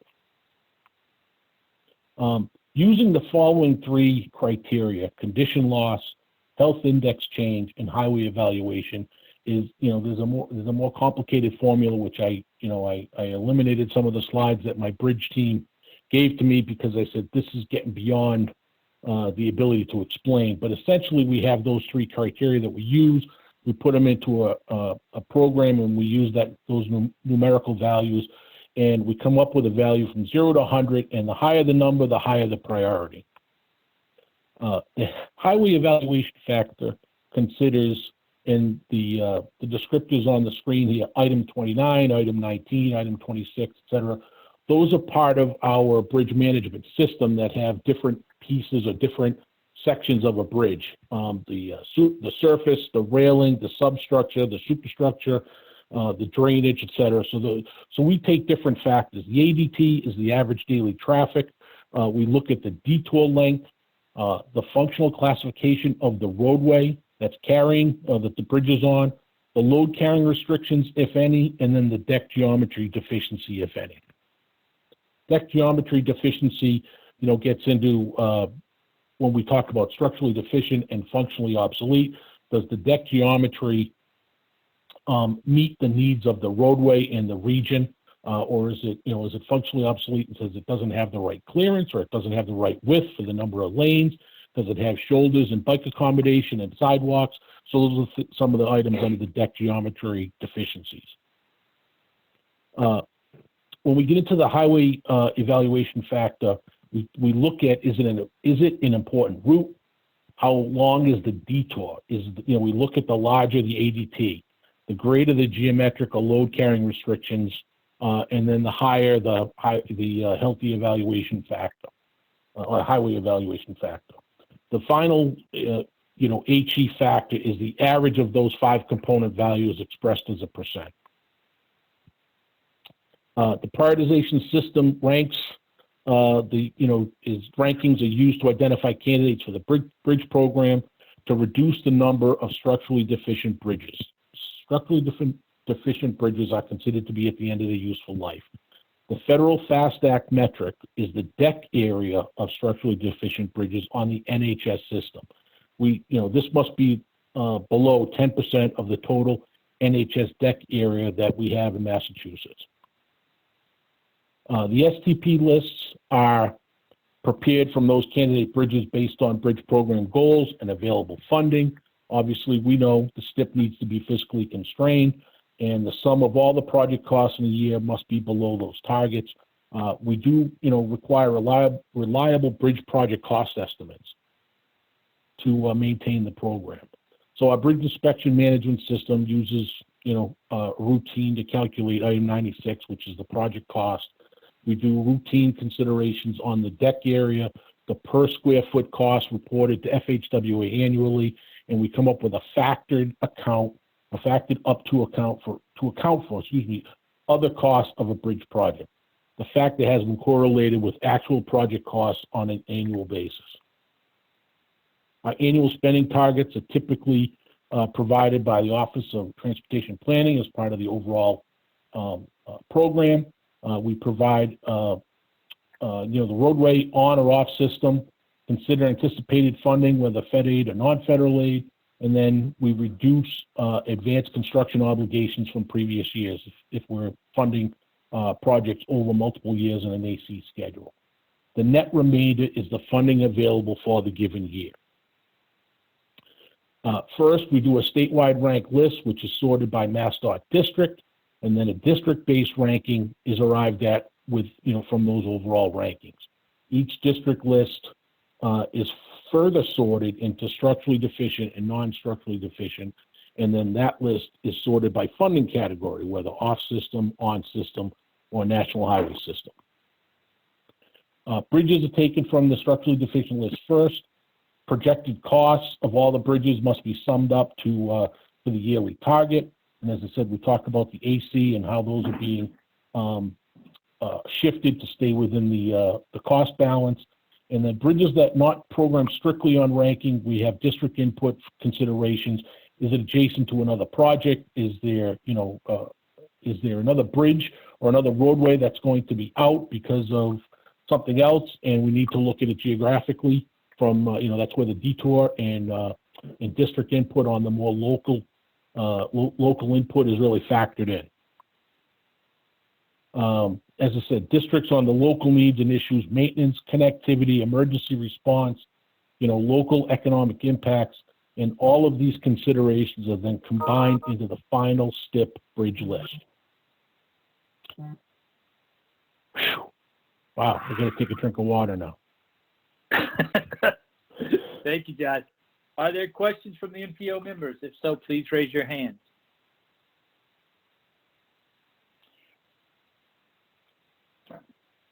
Wake them up first. So I will also call on members of the public, but I'll take the MPO members first. Brian Kane. Thank you, David and John. That was very informative. A lot of information in there, John. My question has to do with of the various highway programs that you run. Is there a way, or is there a way in which the type of traffic signals used statewide is influenced? For instance, are all the traffic signals on state numbered roads the same? Is there a standard? And if there is a standard, or even if there isn't a standard, can we get one? And if we can, is there a way to ensure that such a standard includes prioritization for first responders and transit vehicles at some point? My vision is that over time, we could replace all the traffic signals in the state naturally in such a way that they could be networked and helping out our vehicles that need to get there first. Thank you. Two questions there, Brian, and let's say that we have it's a NEMA standard for the type, not the specific manufacturer, but that the signal has to operate and function and use the same algorithm criteria to calculate, when signals, and then we set timings on individual locations. But we don't have a like one manufacturer that we use. So there's multiple manufacturers of traffic signals, but the parameters for the signals in operation are the same. Some have actuation in the pavement or by video. Some have fixed time, but most of our system is compatible, and we have traffic and electricians within the individual district offices that maintain those when we need repairs, we need updates to equipment and things like that. On the emergency responder side is typically a local item that's factored in. If a community has the ability, has equipment that has emergency preemption, then we will incorporate it into a project in that community just with a request. But emergency preemption isn't on every traffic signal statewide, and because a lot of them are, we don't own all of them, and cities and towns don't always have the emergency preemption in their equipment, and then there's changes obviously in technology, things get updated, et cetera. So we take that information locally, we introduce it and include it in all of our projects at the request of the local community, because it's something that they're going to be utilizing. And I think I just wrote down, and I think that answers your question. Or at least I believe I have. If I misdirected it, please rephrase. No, you got it, John. And maybe it's more of a question for David in terms of the MPO's policy and MassDOT's policy, if this is something we could pursue or should pursue, but we can discuss that some other time. Thank you. Thank you, Brian. Sheila Page. Hi, yeah, I think I was with you most of the way. Thank you. I did have just a clarification question. What's the difference between, what do you mean by off system and on system? On system is on the federal aid system, the functional classification on the federal aid system, and off system may be local or may be owned or maintained by another entity. Okay, thank you. Okay. Leonard Diggins? Thanks. Actually, Sheila asked one of my questions. It was a great presentation, John. Only other question is, what are we looking at? It's a great picture. Yeah. That's the ComAv bridge over the turnpike over near BU that we did the last 2 summers, where we shut down a lane on the turnpike and did that over a 2-3 week period and weekends to be able to to get that open in an accelerated timeframe. I just love that shot. Thank you. Any other Someone's MPO members? Someone's gonna make me look good. Any other MPO members? Seeing none, Tom Michaelman? Hi, thank you. Tom Michaelman, Friends of the Bruce from Rail Trail. So, Hat, Tom. and I've got the hat, of course, now. So I saw you talked about bicycle and pedestrian project, and I know the Bruce Freeman Rail Trail has gotten a lot of money from the STIP.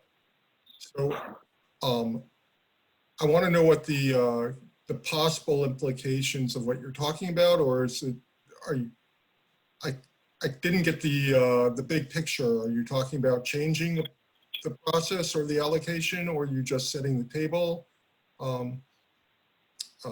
You know, how concerned should I be about funding for the Bruce Freeman Rail Trail from the STIP, or bicycle and pedestrian projects in general? I wasn't discussing any changes in funding. I was asked because, you know, when the MPO is considering projects, a community will prepare a project need form or through the Map It program and apply to include a project under the under the STIP. And MassDOT will score that with the MPO or the CTPS in Boston. And we'll say, you know, how does that address all of the different criteria for funding, for pedestrian and healthy index, et cetera, and mobility, mobility. And then they get a score for the project. And where a community may say, hey, I want to do Main Street, or I may want to do Route 107 or something, you know, it's a project specific request. MassDOT has done basically a master plan of all of the programs. And then has identified those assets and what needs to be upgraded, improved, based on that master plan and the funding that's allocated through the individual STIP. And David, I think, or his staff could actually talk about the specifics. They give me the breakdown, and then my team and I figure out what we're gonna fund it with, how we're gonna fund it. So I guess I would just, maybe I missed the big picture, which was this is informational rather than proposed process change. Yes. Yes. Great. Thank you. You're welcome. Tom Katzis? Thank you, Mr. Chair. Thank you, John. And thank you for your description of the process for project selection. I have to apologize. I did have to leave for 1 second to attend to something, so I might have missed it. But was there going to be any discussion today about the actual projects to be proposed to be programmed? No, there wasn't any. This was more of a high-level discussion of how we select individual projects on the statewide program. Thank you. Any other MPO questions or questions from the public at this time? Seeing none, can you put the agenda up so we can go to our next? Oh wait, Rich Benevento, you have a question? Actually, no. I wanted to just let you know, we were just talking about the Bruce Freeman Trail, and I was just notified about an hour ago that the American Public Works Association awarded the Bruce Freeman Trail, the Concord piece, Phase 2C in Concord, with the Small City Rural Community Award in Transportation, National Award. So that's great news for the project. Also great news for the MPO because, you know, you guys have been following this and moving it along. So I thought I'd just let you know that. Thank you, Rich, very much. All right, now can you put the agenda up so we can see the next item? The next item is the transit tip, and that is Samantha Silverberg.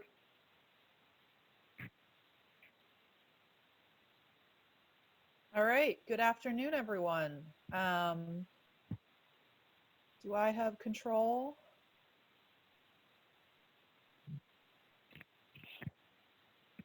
Don't think so. Ah, now I do. click to start the mouse keyboard control. Beautiful. Okay, great. So this is my second presentation to you all. As you recall, the first presentation was primarily around process, similar to what you just heard from John. This is a review of the projects that were in last year's MBTA TIP, which includes both the TIP amendment and then the 20 to 24 TIP. And the reason we're doing this is because many of these are the same projects you will see in our final project list, which I believe will come in a couple of weeks. And so we wanted, rather than having the MPO kind of sprung on at the last minute with a very long list of projects, give an opportunity to remind everyone of these, take any specific questions. I will tell you there's about 65 projects on this list. And I could, answer high-level questions about many of them, but some of this will probably require follow-up. So let's get into it. Again, just to remind you where the MBTA is in our CIP development process. We're in April.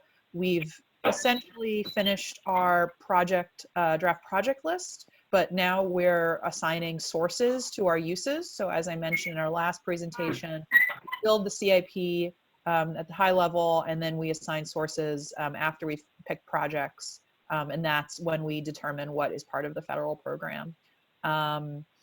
Okay, so moving forward, just a reminder, our overall capital program is about $9.3 billion, of which 3.25 is federal funds. You see those funds going down from this time last year.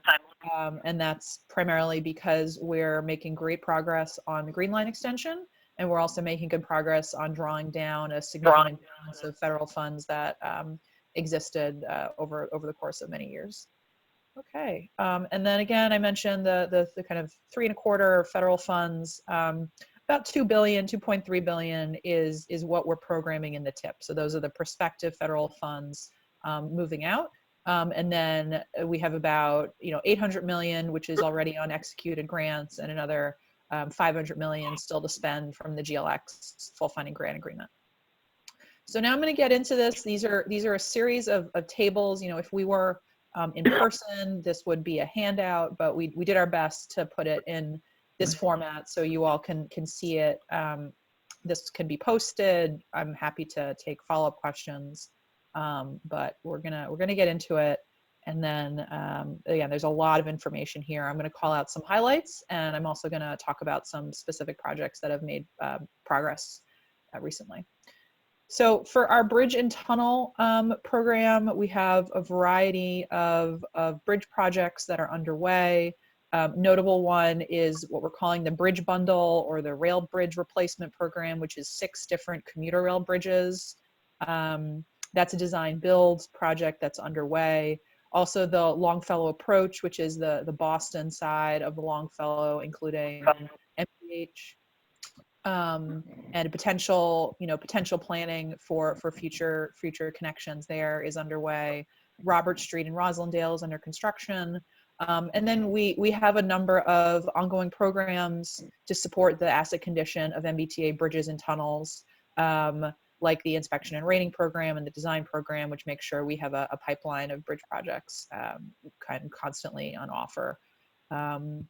We also have an emergency bridge repair program, tunnel rehab, and structural repairs, which is a program that we can use for a lot of emergency repairs across the system. So again, just some highlights. Longfellow approach design award was awarded last October. We anticipate construction to begin in spring of 22. The rail bridge, which is a bridge replacement is a design build contract, was awarded last May. We anticipate construction to begin soon. And then Robert Street Bridge was awarded this winter, and that too should be beginning construction soon. And the pictures you see here on the top, that's the Robert Street Bridge in Roslindale, which is in need of replacement and is also, I believe, a frequent site for truck strikes. And then the lower picture is obviously Charles MGH, and you can see the Longfellow in the background. The other thing I'll plug here is mbta.com/projects. That's mbta.com/projects is a really excellent resource that we've built out over the last year. to feature information and status on projects that are underway across the system. So I would really, invite you to check that out. There's really good content. There's pictures, there's dates, there's a lot of dollar figures. Okay, moving forward. So on the revenue vehicles program, we see, significant projects around buses, commuter rail, and Green Line. Obviously, getting the Green Line Type 10 project started last year was a significant commitment for the MBTA, and that's a project you're going to see on the tip for many, many, many iterations, because as you all know, vehicle procurements take quite a while. DMA replacement you see below, that's dual mode articulated. So that's the Silver Line, working on replacing the current fleet of Silver Line buses. And then we're also in kind of planning and design and experimentation phases around electric buses, which is another important milestone for the MBTA. We have locomotive overhauls going on. We're also overhauling coaches and catamarans. And then you see that at the very bottom, Lono bus procurement process. This is the kind of experiment that we have going on of 5 battery electric buses. I believe all 5 are already on property and currently being tested, and that's helping us get important information about the future of electrifying the MBTA bus fleet. And then just a few more projects here, bus overhaul. These are 5339 funds for the battery electric future bus procurement and the option order for the 195 new flyers. And here again, just some specific milestones over the last year. The 194 hybrid buses are entering service. We already have 63 on property as of December. The Type 10 is in pre-procurement. We finished the specs towards the end of 2019. The locomotive overhaul is a really important project to improve the reliability and equipment availability of our commuter rail locomotives. And we've returned 9 so far. They look kind of good as new. They're stripped down to their base elements and then rebuilt. So that's a great project that's underway. And the procurement of bi-level coaches. We actually have 2 parallel procurements going on right now. The federally funded one is following what I would call a traditional procurement, which will be, open, competitive, aligned with all federal responsibilities. And then we also have an expedited procurement underway that is delivering 80 coaches in the next 3 years, the first 16 of which will serve South Coast Rail, and the remaining 64 will provide additional capacity on the commuter rail.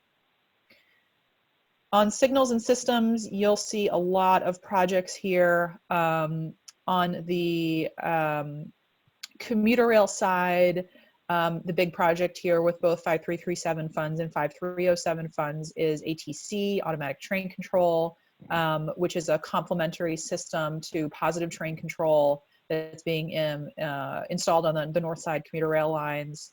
Obviously, the Red and Orange Line Signals Program is a major initiative that got quite a bit of attention after the Columbia Junction derailment last summer. And then you'll also see a lot of investment in the Green Line. There's a lot of Green Line track and signal work underway, in particular through some major shutdowns that we're still planning for this summer. So you see the D Branch Central Tunnel track upgrade.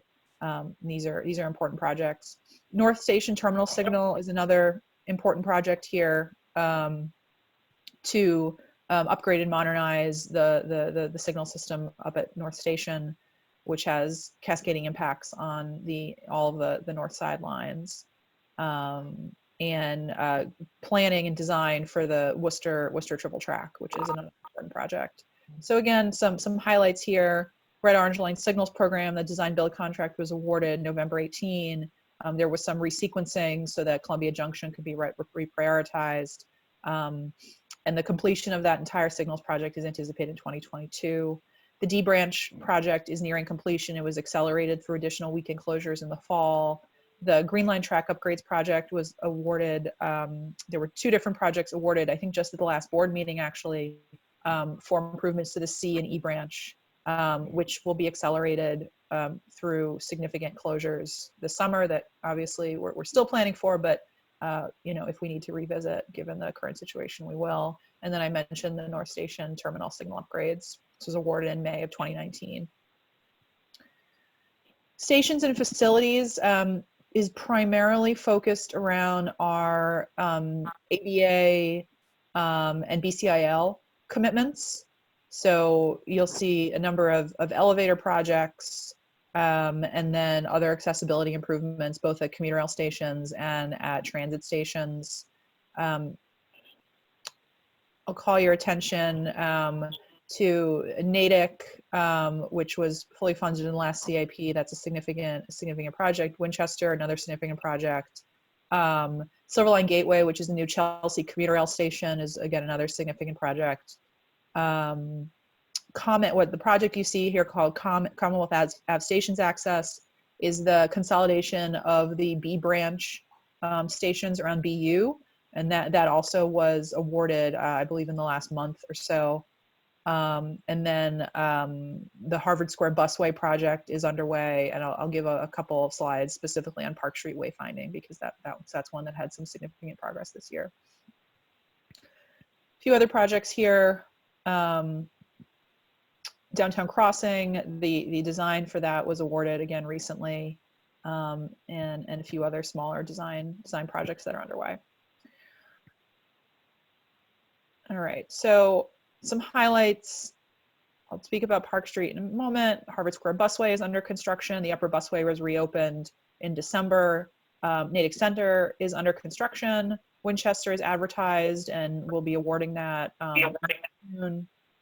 The Chelsea commuter rail station is under construction with anticipated completion fall 2021, and the Downtown Crossing additional elevator design was awarded just in March of this year.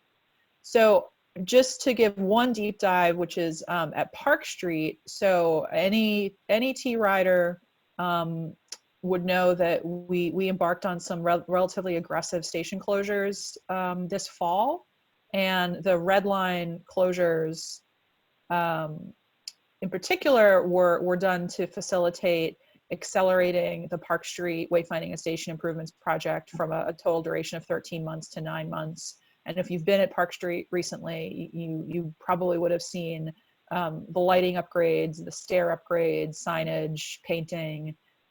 So because we were able to close the station and a couple of the adjoining stations, we accomplished quite a bit of work, and we were further able to replace the pit tracks. So those are the tracks that are actually in the station, which were over 30 years old.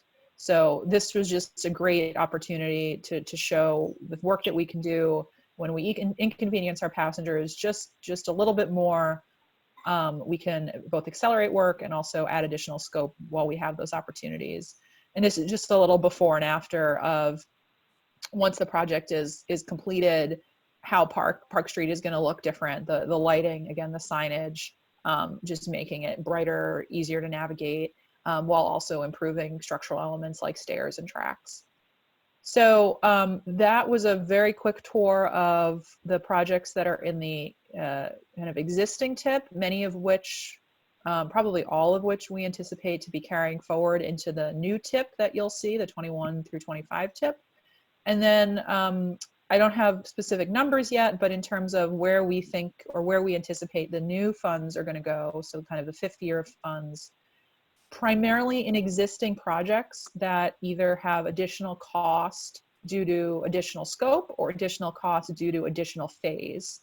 So the ones that we anticipate you will see in a couple weeks are Gloucester. I mentioned earlier the Locomotive Overhaul program. We're adding additional vehicles to that program. South Attleboro, which will be fully funded for construction. Power Systems Resiliency, which is an opportunity to advance some of our critical power work for both duct banks and other assets. Additional funding for elevator design to continue to advance our ADA program. Newton Highlands, the Worcester Triple Track, and Union Station, which is moving into construction, and for which we've also submitted a grant to FRA that we hope to hear about soon. So that's where we anticipate the funds will land. We will obviously share this with certainty and with numbers very soon, but wanted to give you all, again, that preview. So next steps, we're continuing to engage with you all. We continue to engage with the MassDOT Joint Board and the FMCB. The next meetings will be in early May, at which point the Joint Board will release the joint MBTA MassDOT CIP for public comment. And MassDOT is hard at work figuring out the best forums and opportunities for that kind of public engagement. Unlikely to do, I think, public meetings at this point, or I'm sorry, in-person public meetings at this point, but I know they're looking at different types of virtual engagement, as well as the online comment tool, which is something that we've used for the last several years. So that that's the end of my presentation. Happy to take questions and comments from the board and the general public. Thank you. Thanks, Samantha. Questions or comments from board members or the public? Daniel Amstutz. Thank you, Mr. Chair. I will first say that I want to express my appreciation for the upgrades that have been made at Park Street, since that's one that I would usually be traveling through fairly frequently, at least once a week. And the lighting upgrades in particular were especially noticeable and very much appreciated. So just want to give kudos for that. I feel like I need or should ask the question of if there's any, with regards to the COVID-19 and construction at this time, I'm curious if anything has been delayed or any issues with procurement of new equipment or expected because of the, obviously the stay-at-home order and a variety of businesses sort of shutting down. So just curious what the impacts of that, if there are any at this moment. Yeah, John Gulliver gave a really good presentation, I thought, at the joint board meeting on Monday that talked about how highways was handling this, and he also included an overview of some of the guidance that has gone out from the Commonwealth, as well as from kind of MassDOT, MBTA, Massport, and a few other agencies. Some projects at the T are on pause right now, in particularly because many of our projects require the support of our operational workforce. And we are limiting overtime, we are social distancing, we are kind of focusing on the continuity of core operations, which is ensuring service for first responders and other essential employees, which means that some of those capital projects are either paused or might be focused on other elements. But there's lots of other projects that proceed, and I think we don't yet know the full impact of what this will cause once we're in it for more than a month or so. So I don't have kind of a global answer for you, other than to say some projects are slowed, some projects may be able to be accelerated, and we're watching things very closely, as well as how the current situation may impact our bid prices, both in the MBTA side as well as on the MassDOT side, given that obviously with different economic risk and uncertainty, that's impacting our private sector counterparts as well. Thank you. Just as a brief follow-up, I know that I think for the town of Arlington, we are planning to continue, or we were about to start construction on our new high school this spring, and I think we've been given, I guess, an exception to go ahead with that because of some, I think because of different funding timelines that we need to adhere to, or the construction timeline we need to adhere to in order to get reimbursed for certain funds. I'm just curious if that sort of applies to some of these projects as well, is that if they do get delayed, that they're sort of risk losing funding or getting knocked out because of those types of timeframes. I'm not aware of that risk for any MBTA projects. Okay, thanks. Thank you. Brian Kane. Thank you, Mr. Chairman, and just wanted to applaud you, Samantha, for the approach that the authority is taking to the funds available to it. Not only spending more money, and definitely the trend is in the right direction, and hopefully it will continue despite some slowdowns. I do know that the GLX construction is continuing, and I do believe that you are correct that any diversions or whatnot that require operational support are slowed down at this time because we need to protect those workers and make sure that we can deliver core service, or you can deliver core service. And I think that's absolutely the right approach. And with respect to your presentation, I just wanted to stress the importance of focusing on what the authority is suggesting. Modernization, ADA improvements, reliability improvements, and most importantly, safety improvements are what we need right now, especially in the core system. And you know, the reliability that the new vehicles will bring, the Type 10 Green Line projects, that the improvements that will bring, these are going to pay dividends long into the future. And I just think that we're on the right track. And I just wanted to thank you for your presentation. Thank you, Mr. Chairman. Thank you, Brian. Thank you, John. John Bouchard? Yes, Mr. Chair, I just wanted to comment on Samantha's response on some of the questions about the projects at the, at MassDOT on the Highway Division side. The administrator did present to the joint board earlier this week on what we're following for protocols. We're meeting regularly with CIM, Construction Industries of Mass, and with ACEC on the consultant design side, and putting measures in place on electric signatures to keep things keep things moving on our end with design of projects. And then, as I said, with our coordination with CIM on a regular basis, getting input from them on what challenges they're finding on the constructability side, and following those protocols. But I think close coordination and follow through is key to delivering to the governor's recommendations, and we're going to continue to do that. If we encounter any project issues or delays in any areas, we're going to evaluate them, see how we can address them, and keep things moving forward. Thank you, John. Tom Bent? Hi, Samantha. This is kind of a follow-up to Daniel's question, more on the GLX extension. How are we feeling that we still on schedule, or has there been any delays, obviously, because of the situation? I have not heard about any delays to GLX, but I think it might make sense perhaps next week I can come back with some more information about how the MBTA is handling the kind of construction impacts of COVID-19, especially any particular project delays, because I want to give you all the best information possible. And but to my extent, Tom, I have not heard from John or anyone else about any delays to the project. Yeah, that would be great. I go by it every day, so I do see the crews out there, and I appreciate the men and women that are working on it under tough conditions. But that'd be great to get an update. Thank you. Sure.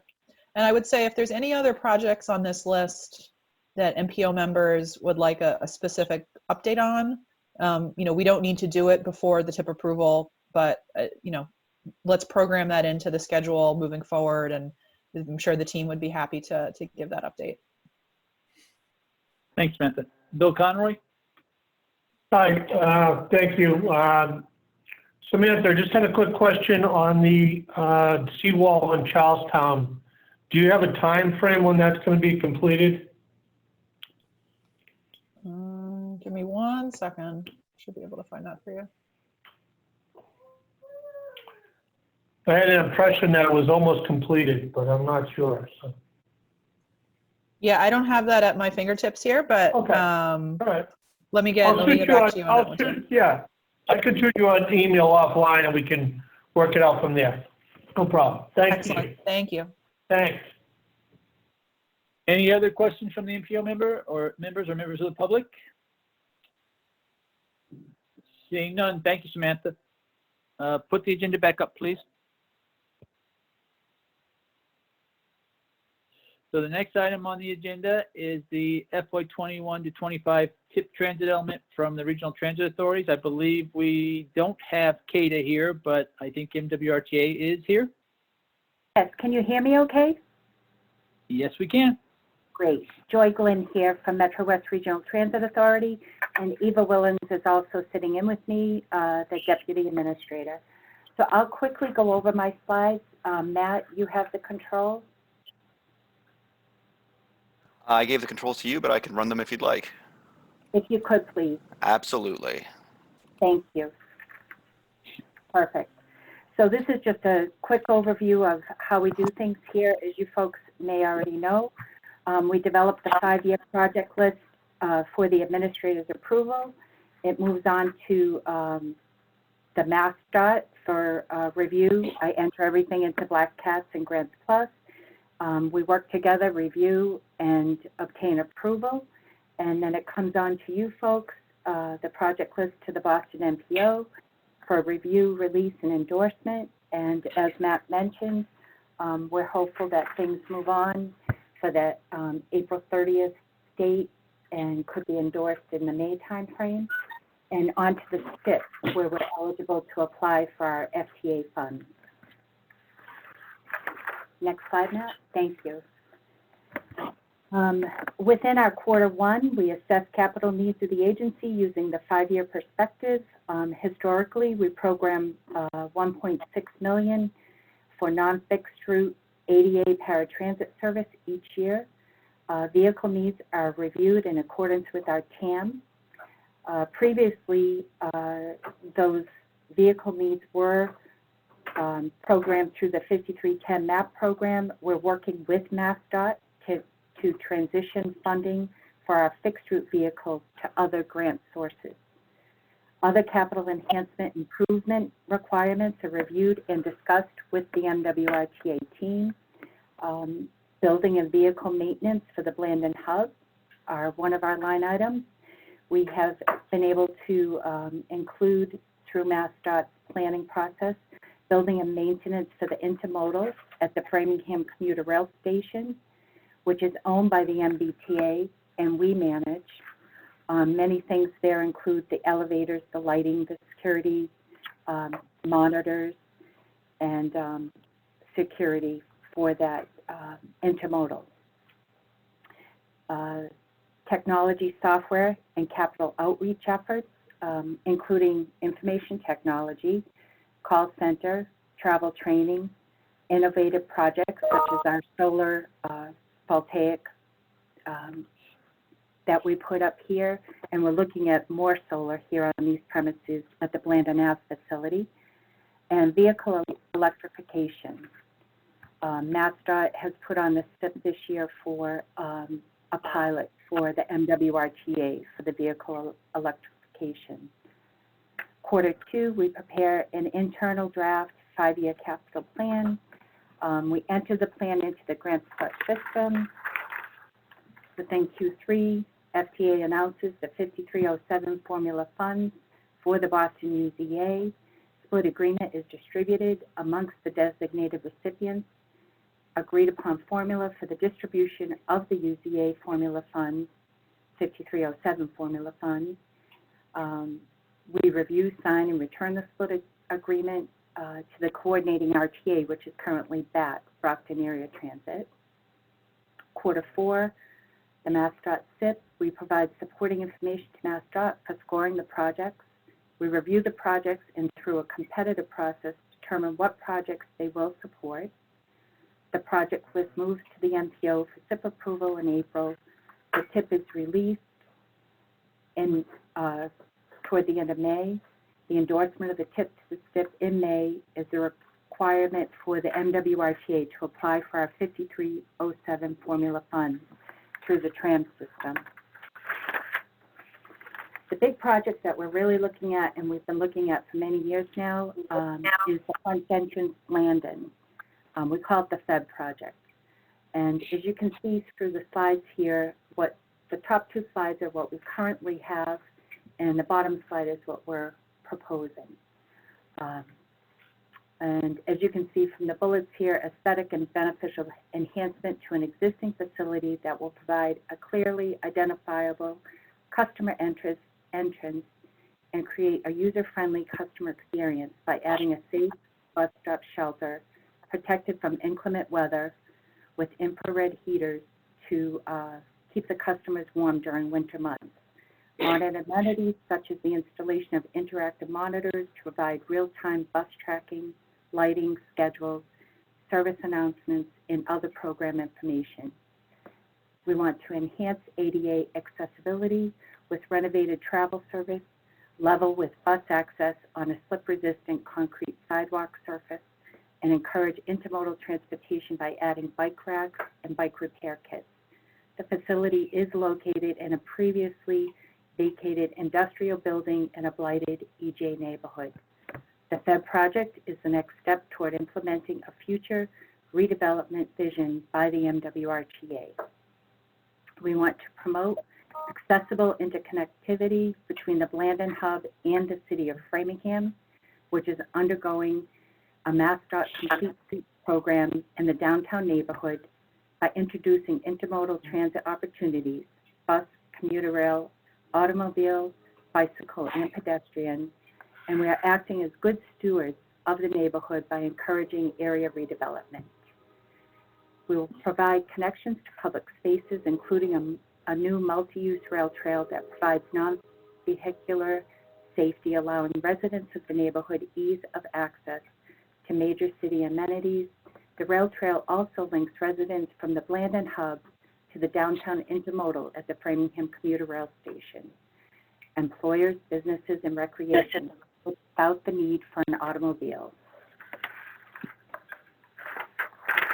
And that's it in a nutshell. Does anybody have any comments or questions?